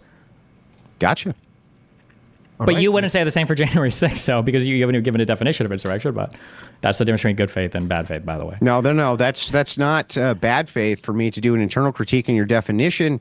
When I can at least take your definition and say, wait a second, all of these apply to a different category. Yeah, but that was established very well. You're critiquing my definition without even having a definition of your own. I don't need to have a definition to critique yours. That's absurd. That's illogical and absurd. The debate, stop using illogical. It doesn't mean anything. You're abusing the word. Okay? The debate was whether or not the debate was over whether or not January 6th was an insurrection. If you only came to that debate to critique my position, and I shouldn't even let you get away with this. You said earlier that you were neutral on it. You're not neutral on it. The answer for you is you can't compute the question. It's undefined. You don't have a neutral position. If you don't have a definition of insurrection, you can't possibly take a position. It's like dividing by zero. The answer is not neutral or nothing. You just have an undefined position on it because you don't even have a definition of a term. Yeah, I know you hate this. That is true. I don't like arguing with the person that doesn't know. That's actually an illogical statement to say that I would need to have a definition of anything to critique your definition of it if I have something else that I can make a comparison to that fits with better, that you agree it fits better in.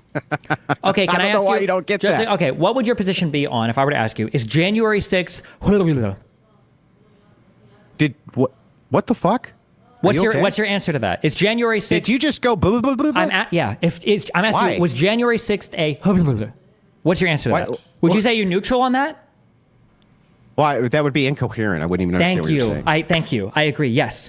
Insurrection, that term is incoherent to you because you have no definition for the word. So I'm uttering nothing to you. When I say insurrection, you have no way to compute the question, so you can't say that you're neutral on it. The same way you can't say you're neutral on it being you can't say that you're neutral on it being an insurrection because you have no definition for insurrection. I don't know how language works then when you say, apparently not. This is a Snicker bar. And I don't know what a Snicker bar is, but I can't make comparisons to other things so that I can at least understand where you're coming from with what a Snicker bar is. Okay, Destiny. That's correct. That is correct. What if I showed you a bar and you're like, that's not a Snicker bar. That looks like a chocolate wafery thing with caramel on it. That's a Snicker bar. And you go, no, great how that works? This fits way better with a Milky Way. That's actually way more like a Milky Way. No, it's not quite a Milky Way. It's a Snicker bar. And you're like, well, I don't even have a Well, then it would fit that criteria of the Snickers bar, the ontology of a Snickers bar, better than the ontology of a Milky Way. You don't have that ontology is not existent for you because it's undefined. You have no definition of what a Snickers bar even is. You don't need to have a definition for you to understand an ontology of a new concept. What are you talking about? You can't argue. That's crazy. We're arguing over whether a thing is a thing, whether A is B, and for you, B is undefined. So you can't even be agnostic on the question. You can't compute it. It's gibberish to you, like when I utter gibberish. No, this is gibberish to me. This makes no sense. Why? There's absolutely no reason why, if you've never, even if you were to grant, I'd never even heard the term insurrection before, that I couldn't understand if you came up with a term for insurrection. I said, well, fit this other criteria better, why it is that you couldn't concede that that was true. That's this absurd logic. And yes, Destiny, it's illogical. Okay, we can move to the next caller. I'll take a few more of these that we're going to, Castle Club guys, I'm going to send you guys a link on Castle Club where you can join in and be the people that ask these guys the questions. And it'll be and don't worry, we won't have your face on camera because we're streaming on all the platforms. So we're going to protect your identity. If you want to be on camera, maybe we'll do that. But in general, you will just have your voice play. Who's up next? And whoever is 7983, I see you donated, but you're not in the phone line. So, okay, 7893, get in there. Who's up next behind him? 1753, you're up. 1753, you're on the air with Destiny, Myron, and Andrew. Go ahead. 1753. There you go. What's up, brother? Yes, sir. Hello. How are you guys doing? Good, man. What's your question for the panel? Quick question. It's tangentially related, but Andrew, why do you think Trump didn't call anybody during the riot? Like there were 3 hours. Cops had their shit kicked out of them. He didn't call anybody except for his lawyer and stuff. But like Nancy Pelosi, that's usually the defense. She was the high queen of all Capitol security. Why didn't Trump call Nancy Pelosi? It's not within. This is not within the purview of the. This is not within the purview of the debate. I don't care about your diatribe. I don't care about your emotional state. This is not within the purview of the debate. All right. Next up, 8438. You are up. 8438. You are up. Hey, can you guys hear me? Go ahead, brother. I appreciate you having me. I have a quick question for Destiny. It sounded like at the end of the debate, toward the end, he conceded to Andrew's example of the hippie rebellion and hippie insurrection. If that's the case, then wouldn't you also have to say that the inauguration for Trump in 2017, the overturning of Roe v. Wade at the Supreme Court, and the I'm sorry, go ahead. Nobody said anything? Yeah, we're just listening, caller. Yeah, just listening to you, bro. Go ahead. Wouldn't you have to say that those two events, and then, of course, you have the White House bombing after the George Floyd death with Trump and everything, wouldn't you have to say that those would fall within the same definition as well? I would have to go through the facts of each of these, but if you can show me that there was an assembly of people that united for a common purpose, that they were there to contravene some type of federal law, that the resistance's goal was to make use of force or intimidation, and that they were there for something that was like in the public interest, then whatever you're going to give me here, I'm going to say, well, yeah, if it's my definition of insurrection, then I would say these were probably insurrections. Sure. All right, thanks. Also, wait, hold on. Real quick. Not only would I say that, you should say that too. Let's say, for instance, let's say that when Roe v. Wade changed or whatever, let's say the federal government was going to do a particular thing. They were gathering to, let's just say they were doing a ban on it. Let's say that you had, let's say that Kamala Harris was marching with these people, chanting and cheering them on and saying like, we're going to stop the government from banning abortion, okay? They're going to sign this law today. We're not going to let them do it. We're going to make our voice here. We're going to go and fight like hell. We're going to do what we need to do to make them not pass this law. They show up when it's going to be signed. She's outside cheering them on as they break into the Capitol building. They go in.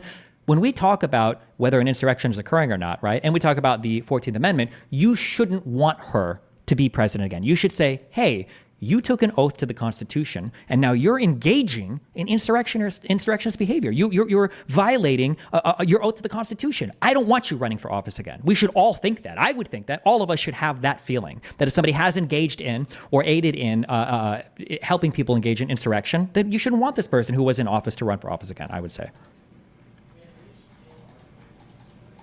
All right, we'll move on to the next caller. And guys, just so you know, we're going to drop the Castle Club link, the Zoom call link in Castle Club right now. So get in there and then raise your hand in the Zoom call, and we'll answer one or two more calls, and we'll go over to the Castle Club guys only. But we're going to drop the link right now. Castle Club guys, go ahead and join CastleClub.tv. You know how to support, free speech on our side. And but we'll take a few more callers while we get that set up on our Zoom side. Who's up next, Mo?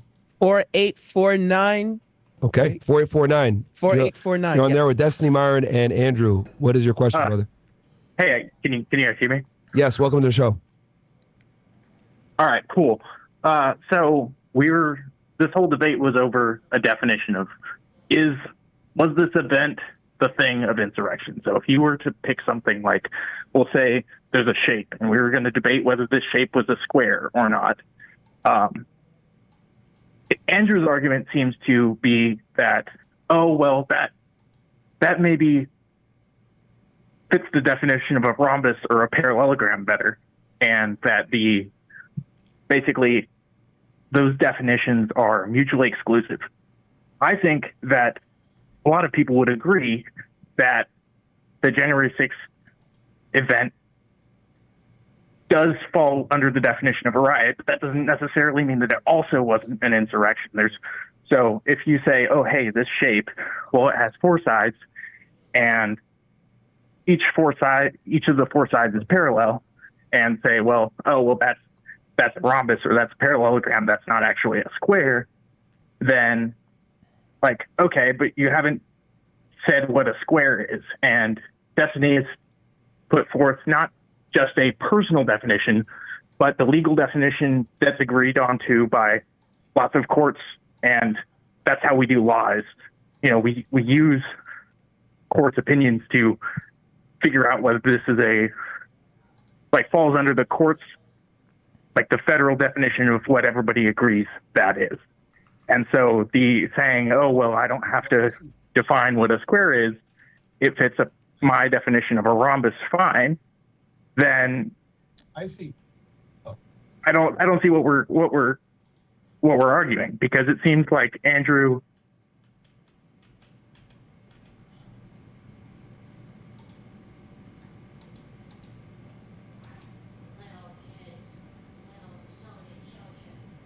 within that definition. So you cut out, caller. Agrees, but he doesn't like to name. Bro, hang on. You cut out. Like me and Destiny both missed like maybe 15 seconds there. Oh, sorry. Do you know where it was that it stopped? I'm just saying that the definition of riot and insurrection is not mutually exclusive. And so that just because he says that, oh, this fits my personal definition of a riot, does not necessarily mean that it's also not an insurrection. And the fact that they were trying to prevent some function of the government from happening, some law from being followed or carried out by the U.S. government, that's the defining factor. That's the thing that makes it an insurrection. And we can say that it was a riot, cool, but it was also an insurrection. Okay. Anything else? Oh, would you say, and this is why I'm saying that you need to have some sort of way of saying this is not an insurrection, other than saying this is a riot. Yeah, we've already been over this though multiple times. I know you don't understand the argument, but that doesn't mean it wasn't made. Why it isn't? Yeah, it's not. So I don't think you understand what the burden of proof is. Okay, I never have to tell you why the thing that it's not an insurrection. Why don't, dude? If you're just going to cut me off and not let me answer, then we're not going to have a productive convo. Caller, go ahead. Let him make his point. Go ahead. Who's the burden of proof on here? It's on both of us. No, it's not. Who's the burden of proof on? Well, if the burden of proof to say that it's not an insurrection is on the person who's claiming. No, it's not my burden to say it's not. It's not my burden to say that it is. You have no. The burden of proof is on the person who makes the claim, not for me to negate said claim, but for them to prove it. That's the distinction. Do you understand that? You say you have no claim that it's not an insurrection. You're not. Why? No. Answer my question. Do I need to negate a claim for you to be able to prove it? Can't you prove a claim? Well, if you're answer my question, dude. It categorically does not fit the term. Yeah, I know you're not answering the question, right? Term insurrection. All right. Whatever you say, bro. I know you don't want to answer. It's fine. So. All right. We'll go to next caller. And just as a real quick thing. So like the prompt was January 6th an insurrection. Debating my definition of insurrection doesn't satisfy the prompt. It only satisfies attacking my position. But even if you did manage to completely defeat my position, not by actually showing, because you're not even really defeating my position, you're just making my position incoherent. But by doing so, you're also admitting that your position is incoherent as well, right? If you can prove that I don't have a good definition for insurrection, remember if you can prove that I don't have a good definition for insurrection, then you can prove that my position of saying it is an insurrection is incoherent. I would have to use some other word. So But you haven't you- even given a position at all. So Yeah, at so best, do you've you- only put us both at neutral, which is Do kind you of meaningless. remember? Do you remember in the beginning of the debate where I gave you the criteria for the concessions that I would make if you were willing to concede on X, Y, Z point? Yeah, but we're not here to just argue. Does destiny have a But if I, satisfactory definition of insurrection? yeah, but if I which can is what the debate negate, has and we become. both, but if I have no negation, but we end up on neutral because your definition is incoherent, then do you remember when I said in my opening statement that the goal of that was to show that you no longer have the moral high ground because everything's a fucking insurrection at that point, and that means you're as much of an insurrectionist as the people you're accusing of being insurrectionists. That's to be the clear, point. that wouldn't make everything an insurrection. That would just make all riots an insurrection. Yeah, I was being hyperbolic. Okay, well, that's kind of hard when you're also being illogical. But the That idea wasn't being is illogical. that, all you're doing is reducing us both to the same position, which seems odd at the end of the day. But okay. Why? Depends on what the goal of the debate is. In this The particular goal was to case, show that both of I us are believe- neutral on whether Yeah, January 6th no, was an insurrection. no, You know that you don't no. actually If believe you're that. You believe it neutral- wasn't, if right? You're neutral, if you're neutral on whether or not January 6th is an insurrection, your claim is voided. But then so would yours be, unless your claim is What you don't claim have a am I position. making? Well, my claim is if only you're, that. if you're a My claim is challenger, only that if you're a you can't challenger, demonstrate it was. if I That's say it. if I say that January 6th was an insurrection, you wanted to challenge that position. Generally, the challenge would be that January 6th wasn't an insurrection. Yeah, not well, that language January with things 6th, like not that January generally- 6th doesn't comport with Destiny's definition of insurrection, or I think Destiny's definition of insurrection is incoherent. That's a different kind of debate. Well, no, I don't think it's a different kind of debate. And saying loaded things like, well, generally this means doesn't mean anything. So ultimately, if I Well, can generally, reduce, what thing if means I can what? reduce this to a neutral position, then your claim that this was an insurrection is false. Okay, but then your claim that it wasn't an insurrection is also false. I never made such a claim. What is your claim? Your claim is just that you're neutral. You have no position on it. My claim was that I could be swayed either way. That Well, you but that's could not what the convince debate. me. The debate wasn't You here could to convince sway you. me. Well, no, you can't be convinced because you can't even accept the definition of insurrection. So that's just not true. I can be convinced, and you just saying you can't be convinced doesn't mean anything again. So are you unconvinced by historical courts that have convicted people or used these definitions of insurrection in order to write legislation or in order to write constitutional amendments? What do you think the founding fathers meant? Not founding fathers, I guess. What do you think the framers of Section 3 of the 14th Amendment meant when they said insurrection? What do you think? I they think that meant? they're tying it to rebellion.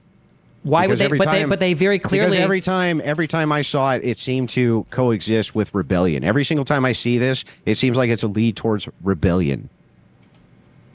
If you agree that it meant rebellion, why would there be so many people that draw distinctions between insurrection and rebellion? Yeah, until it comes to charging time. When it comes to charging time, it seems that if they can't draw Why, hold on. towards Why do you rebellion- keep just because you're talking about charges, criminal court, and calling a Well, thing a if thing you're are going to two appeal different to things? if you're going to appeal to authorities here based around legal definitions, it's perfectly acceptable for me to appeal to the legal authorities, which are refusing to charge under this criteria, Destiny. They're refusing to charge under this criteria for insurrection. And it seems every definition that I can find for this is somehow vaguely associated with rebellion. Yeah, it's associated with it because I believed every rebellion started with an insurrection, but that doesn't mean that every rebellion is an insurrection.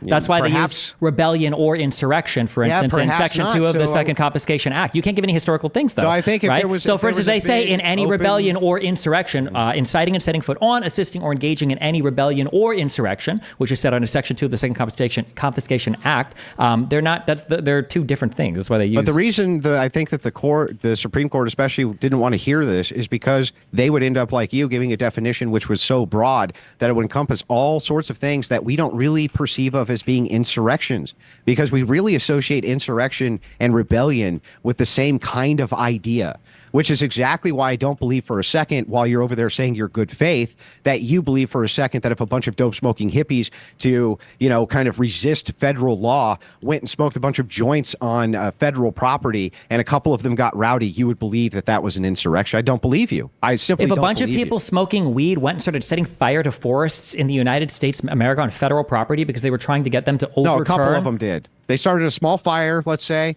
right? Not a huge blazing forest fire. They just started a small fire. There was a little bit of rioting there, right? Somebody got beat up. A couple of them had maybe some melee weapons. I don't think we would associate that with rebellion, and so I don't think we would associate that with insurrection, which is what I think we associate with rebellion. I'm sorry, because I don't know the logical structures of argumentation as well as you do. When you say people probably wouldn't do that, what kind of an argument are we making there? When you say that like people probably wouldn't think that's an insurrection, what kind of logical appeal are we making to challenge my definition? The people probably wouldn't think appeal? Yeah, so what is that? What structure are we So following? hang on. So we'll again, we're going to untangle two different ideas. So I already gave you the critique of your definition. When you ask me Andrew, what do you associate with this thing, which is your direct question? What types of things do you associate with this? I tell you. Then I say, if that's the type of thing that I associate with it, I also think most people associate that type of thing with it as well. So these are two different I don't care what ideas. most people, I'm looking at the legal and historical understanding of it, right? So in the Amy Warwick Prize case, the Supreme Court said insurrection against a government may or may not culminate in an organized rebellion, but a civil war always begins by insurrection against the lawful authority of the government. A rebellion Civil was War did not begin. The Civil War didn't begin with an insurrection? No, a civil war did not begin because of J6. That it says insurrection against a government may or may not culminate in an organized rebellion. That's correct. So it could. So there was an insurrection against the government. It didn't culminate in a rebellion, but those are two different things. And I can show you Supreme Court cases where they've said they're two different things. So your idea here of, well, they probably thought they were the same doesn't really seem. Unfortunately, it's too nebulous here for us to associate this specifically with only the idea of insurrection when there's other ideas that fit it better. Is there a single historical scholar, Supreme Court case, writer or framer or lawmaker ever that you can cite to that says that there is a nebulous, there's no understanding of what insurrection is? Well, actually, yes. So the Supreme Court justices themselves have stated this. I do have a quote from one of the Supreme Court justices who said, this is not an easy thing to tackle because the idea of it is contested and somewhat nebulous. I believe, in fact, that was Justice, now I'm paraphrasing, but I believe that was Justice Roberts who said that. And what was the full quote here? I would have to pull the quote up, so I'm paraphrasing, right? But it was something akin to, this idea is actually, it's a hard associative idea. This was from Roberts himself. The Supreme Court clearly did not want to weigh in on this because they were afraid of making a definition like your own, which would be so broad. Are you disputing this? Let's start with this. Are you disputing that you think the Supreme Court didn't weigh in on this because they were afraid that they could make a definition of this, which was so broad that things would fall under the category of insurrection that they really didn't want to fall under that category? I don't think the Supreme Court made a strong statement about insurrection.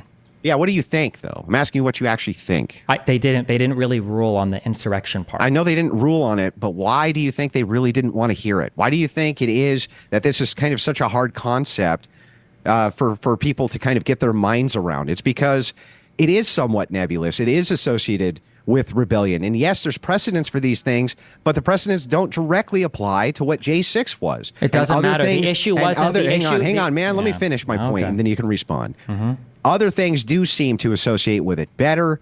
That's the point. Your definition is far too broad. You knew it would be far too broad. The Supreme Court also knows this. That's why the Supreme Court themselves, I think, really didn't want to go in and rule on it because it would retroactively make a bunch of Democrats and Republicans insurrectionists based on other things that they have done. That's great, and that's a bunch of reading into that Supreme Court decision that they had never said. But I'm pretty sure that the rationale that they gave in the issue was that different minds could disagree on whether or not an insurrection had taken place, and the idea that different states would make different decisions about it seemed to be very difficult for them. So in Barrett's... So it's nebulous. It's a little bit nebulous. They can't really agree because it's kind of a nebulous concept, right? Do you think that murder is a nebulous concept? I think that justification for murder can be very nebulous. Do you think that murder is a nebulous concept? Stop. Why are you rambling? The question. No, I asked you a question. Do you think murder is a nebulous concept? I'm answering the question. Do you think murder is a nebulous concept? I'm trying to answer the question. Whenever you're ready to let me answer. All right. I'm going to repeat it when you're done rambling. But okay, well, I'm not going to ramble. I'm going to give you an actual direct answer. Certain aspects of murder, when it comes to justification, can be very nebulous. Yes. Like right to retreat laws can be very nebulous. Yes, that can constitute murder. It can be very nebulous. We have some concept of it, but it's not really something which is easily graspable. Yes, it can be very nebulous, Destiny, yes. And yet we still have criminal convictions for murder. That's true. We do still have criminal convictions for murder, which does not demonstrate your point at all. It absolutely does. If a court is capable of determining whether or not a person can have a severe restriction to their life and liberty... They determined that none of them committed insurrection. That's what they determined. That's not what they determined. What they determined yes, it is was what they determined. Really? Where in the Supreme Court what did they opinion charge does it say him? that? Hang on. What did they charge him with? They no charged one him is with being insurrection? charged. The Supreme Court is not a first review I'm court. not talking of about the fact. Supreme Court. I don't know what I'm you're talking saying about then. what I'm no one saying is. to you- I'm sorry. Where in the 14th Amendment does it say the crime of insurrection? All you're doing is speed talking. What I'm saying to you is when you ask me, are certain aspects of murder nebulous? Mm-hmm. Yes, of course, certain aspects of murder are nebulous. Can people still be charged under those aspects? Yes. Can they be prosecuted? Yes. But you say, well, then you can prove it. Great. I agree. You can prove it. And when these people were prosecuted, they were not prosecuted for insurrection. So clearly, they didn't think it was insurrection, or at least it seems like they didn't think it was insurrection because they certainly didn't charge anybody with that. Gotcha. Just as a quick spiel or whatever, because Andrew has no concept of how law or courts or anything works in the United States, the 14th Amendment has absolutely nothing to do with somebody being charged with a criminal conviction of insurrection. Criminal conviction of insurrection has nothing to do with any of this. And the question before the court in Trump v. Anderson wasn't whether or not somebody had engaged in the crime of insurrection. And the big issue that they cited to for why they rejected that case was because Section 5 of the 14th Amendment said that Congress can pass laws in order to implement something, and they interpreted it as meaning Section 3 could be implemented via the Section 5 power of the Congress, and that's why they threw that case out. They didn't Total make a bait and ruling. switch. It's not a bait and switch. It's just a basic It is. understanding of how Here's courts why it's a work. bait- But Nope, all I total was bait and saying was that you saying, well, it's nebulous, therefore a court can't decide that question. Courts deal with nebulous things literally all of the time. That wasn't my the claim idea that either. a court can't deal with something that's nebulous like insurrection Wasn't when my courts deal claim. with things like murder or affirmative defenses like self-defense or anything else is a ridiculous claim, and it shows a fundamental misunderstanding of what courts are even supposed to do. Yeah, what courts except are that wasn't capable my of doing. claim. So here's the great kind of Destiny bait and switch, right? He just did a typical bait and switch. What he did was he said this. He said, Andrew, do you think that a court can do A, B, and C, or they can in some way rule or adjudicate even with a nebulous concept? My answer was yes. I think that even with a nebulous concept, they can. In this case, right, even if we were to grant Destiny's argument that they can do this under nebulous concepts, they still didn't charge these people with insurrection, even if that's a nebulous concept. What he did instead was he did a bait and switch and said, oh, but he doesn't understand the law, blah, Why blah, do blah, you blah, keep blah. using But the this same was a argument that's been lead-in. shot down? This was a lead-in question. Does somebody need to be charged with insurrection for hang insurrection to have on, had bro, occurred? let me finish my point. I just let you go through your whole It's the same diatribe. gish gallop. So I went, it's not a gish gallop, gish it's a gallop. direct You're repeating response. debunked arguments. You don't even know what a gish gallop is. You're I just do. It's spurting when you over lay me. a whole bunch of So bad claims anyway, on I'm over not and over laying and over any again with the claims. I'm idea that the refuting the opponent claims you can't made. actually refute them because you keep stacking the same Bro, bad claims over and over again. you made the claim. I'm refuting it. You're so not this was refuting a any claim. You're refuting basic. the This was a same debunked this was a arguments. basic lead in, and I proved the basic lead in wrong. And so that's when he went off on the diatribe about, well, what the court, blah blah blah. What about the courts? What about the precedents? Well, that had nothing to do with the actual lead in question, which is what I was responding to. That's a classic bait and switch. You said that the Supreme Court didn't rule on the definition because it was too nebulous. That's not Because true. you That's not asked why they me- rejected it. You asked me, why do you think the Supreme Court acts? And so I just gave you my opinion. I think possibly it's because this is a nebulous concept. They didn't want to weigh in. It seems that Roberts agreed. When you read initially what Roberts said, it seems like that's what he's saying there, is that there's going to be a lot of disagreement here because we can't quite agree on this. That sounds nebulous to me. All right. How about this? We'll take one more caller, and then we'll go to the Castle Club guys. Let's get the guy on the line. Yes. Go ahead. 0789. 0789, go ahead, hit the line. And then after him, I actually do have a potential topic of discussion for the panel. But let's get this caller on first. Go ahead. 0789, you are up. 0789, you are up. Hello. Can you guys hear me? Yes. What's up, brother? Awesome. Great. Mr. Wilson, big fan, Absolute Cinema. And I have a question for Mr. Borelli. If I knew what sexual assault was, but I had no fucking clue what rape was, could you ever prove to me that a rape took place? Because because whatever definition you give, whatever definition I give for rape, you're just going to say it would fit with sexual assault. Yeah. No, true. Yeah. If you had no idea what rape was, but you knew well what sexual assault was, then any single time I try to define, well, I think a rape has occurred, you would just say, no, I think this fits with sexual assault. You would never give a definition of rape, and then you would just use that to try to win the argument. Yeah.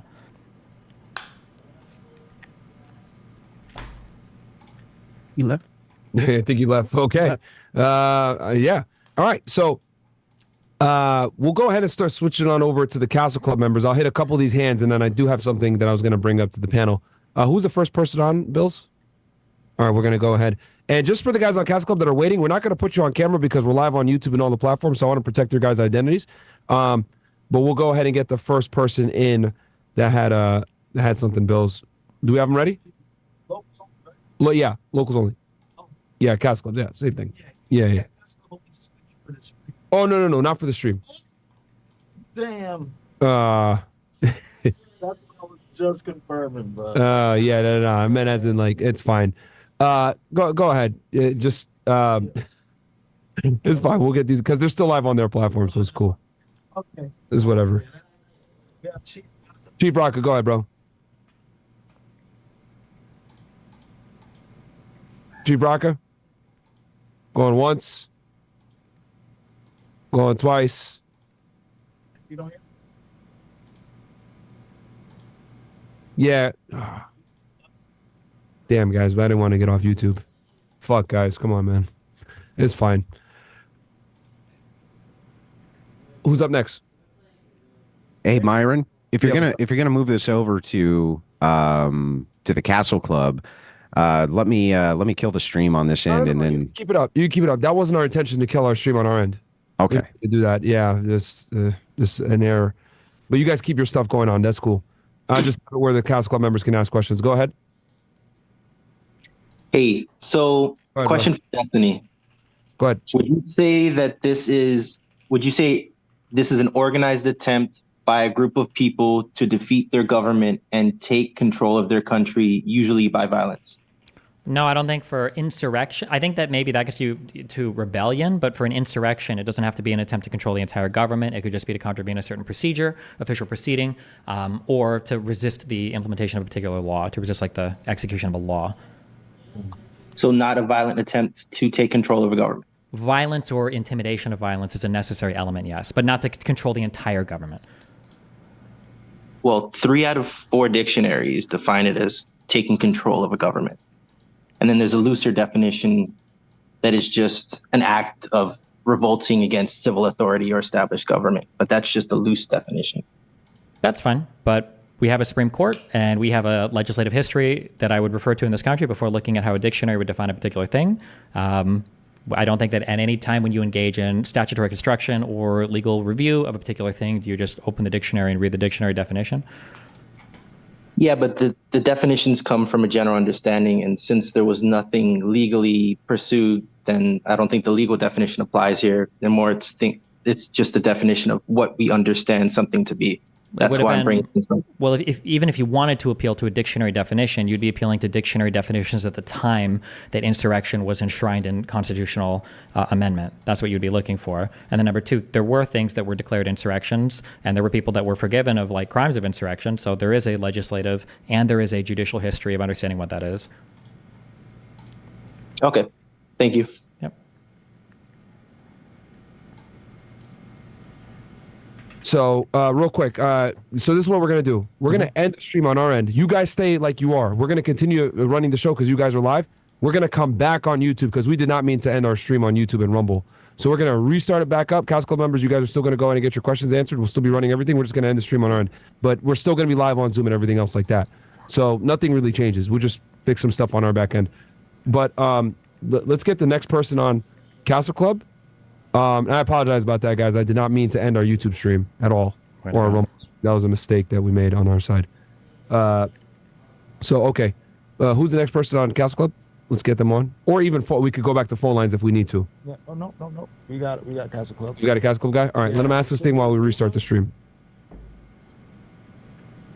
Who's up next? Wait, here's it's me, Rico. Oh, okay. Right, go ahead. Destiny, real quick, I have a question for you. Do you support the imprisonment of Americans without a trial? Depends on what you mean by imprisonment.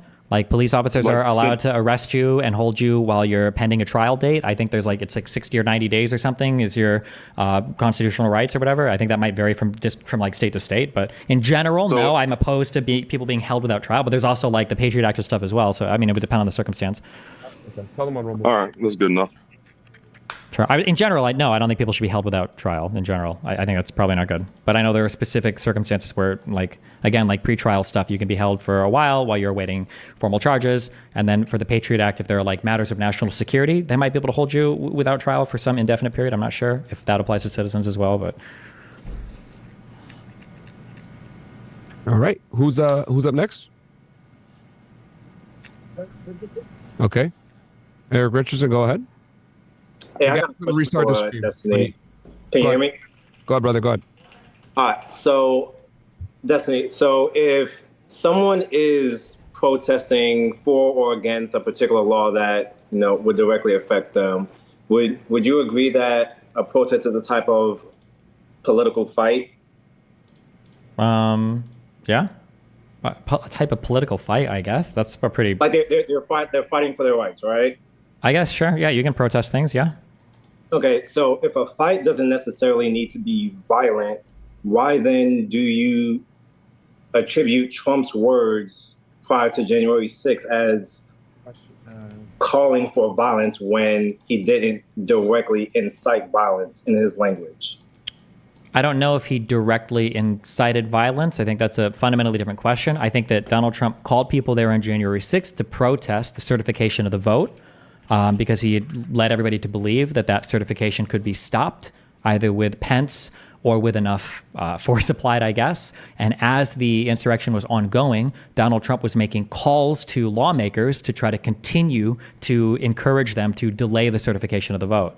So it seems like there was a plan in mind the entire time. It was even more extensive than that. But yeah, he was hoping that there'd be a lot of pressure. That's why he called people there on January 6th. It's why even when he knew they had guns and stuff, he sent them to the Capitol to go and protest. It's why he said over and over again, stop the steal, fight like hell to take our country back. And it's why when violence started and he watched violence happening on TV and he heard that Ashley Babbitt had been shot, instead of like trying to call people off from being violent, he tried to take advantage of the violence in order to further his scheme of having the vote not certified. So all of that seems to point in a pretty obvious direction. Yeah. Picking up to what Andrew had said, similar to that, he didn't, like I said, he didn't incite them to violence, right? He was calling to fight, yes, fight for the election that he believes he was robbed from. That doesn't necessarily mean that he was wanting a violent outcome. And Andrew had pointed out that when the events did escalate to a violent nature, he did tweet to be peaceful. So to that point, Trump's motivation in the events of that day isn't in line with an insurrection. He wasn't trying to do an insurrection. He was just wanting a protest. So now, here's like, yeah, so there's two different ways. Into that is a different point. Yeah, there's two different ways to look at this. I think this is a very simple analysis. I can't believe that there is, I don't think reasonable minds disagree here. But if we were to look at a man who wanted a peaceful protest, and you were to look at a man who didn't want a peaceful protest, who wanted an insurrection, Donald Trump takes every single action of the man who wanted an insurrection, but didn't obviously want to be like legally charged for it by saying, go and be violent, right? He called everybody there on a particular day. He was already enacting a plot both in the background and publicly to pressure Pence to toss out the vote. He was encouraging people to protest on the day, saying stop the steal, leading people to believe over months that the election had been stolen. And when violence broke out on the Capitol grounds, even after Babbitt was killed, he was making phone calls to legislatures to have them stall the electoral vote. These are the actions of a man who wanted violence, saw violence happening, and everything was happening the way that he wanted, except he didn't ultimately completely stall the vote. If Donald Trump didn't want violence, he either one, probably wouldn't have called them there on the 6th. That's obviously going to be a huge red flag. Two, as soon as it got violent, he would have made calls to the National Guard to figure out like, hey, what's going on? Can I get people down there? Three, when multiple people were going into his office to ask him, hey, can you please tweet to get these people to fuck off, to stop? He would have done it immediately instead of waiting until after Ashley Babbitt was dead, instead of waiting for hours of violence to rage on. And four, he would have said right at the very beginning, at the very second anybody complained about anything, he would have reminded people to like, hey, like either leave, don't go in, don't do this particular thing, stop this now or go home, instead of, again, waiting and capitalizing on the violence by making phone calls to people. Remember, when McCarthy called him, Donald Trump literally said, sounds like these people are a hell of a lot more mad than you are about this. Like, this is a man who is taking advantage of the violence every step of the way. You can't possibly look at this guy and think, man, he really wanted them to be peaceful, when he's taking advantage of the violence the whole time and doing nothing to stop it, when it's easily within his power to do so. So since you say then that, he essentially all but called for the insurrection by choosing his words carefully, or, however you want to say it, that my counter question to that would be, how could someone in his position want to peacefully protest the results of the election without you then saying it was an insurrection, being that it was the people at the site who ended up being violent, not because he called for it, it just turned into that. So how could Trump have otherwise called for a peaceful protest without you saying it was an insurrection? Well, one is sending them to the place where the vote was being certified is already a huge red flag. Number one. Number two is you've spent really months getting all these people to believe that the election was stolen with no evidence. Number three is you've used multiple parts of your government to engage in lies over and over again about there being evidence of voter fraud, which there wasn't, and he knowingly lied about all of these things. And four, there's probably never an appropriate way to protest the certification of the vote. Because at that point, you're not protesting like voter fraud. You're not protesting like a court's decision. You're literally protesting the certification of the election. The electors already voted on the 14th of December. The election itself was already held on the 3rd of November. Like at that point, what are you protesting? You're just protesting the certification of the vote, the peaceful transfer of power.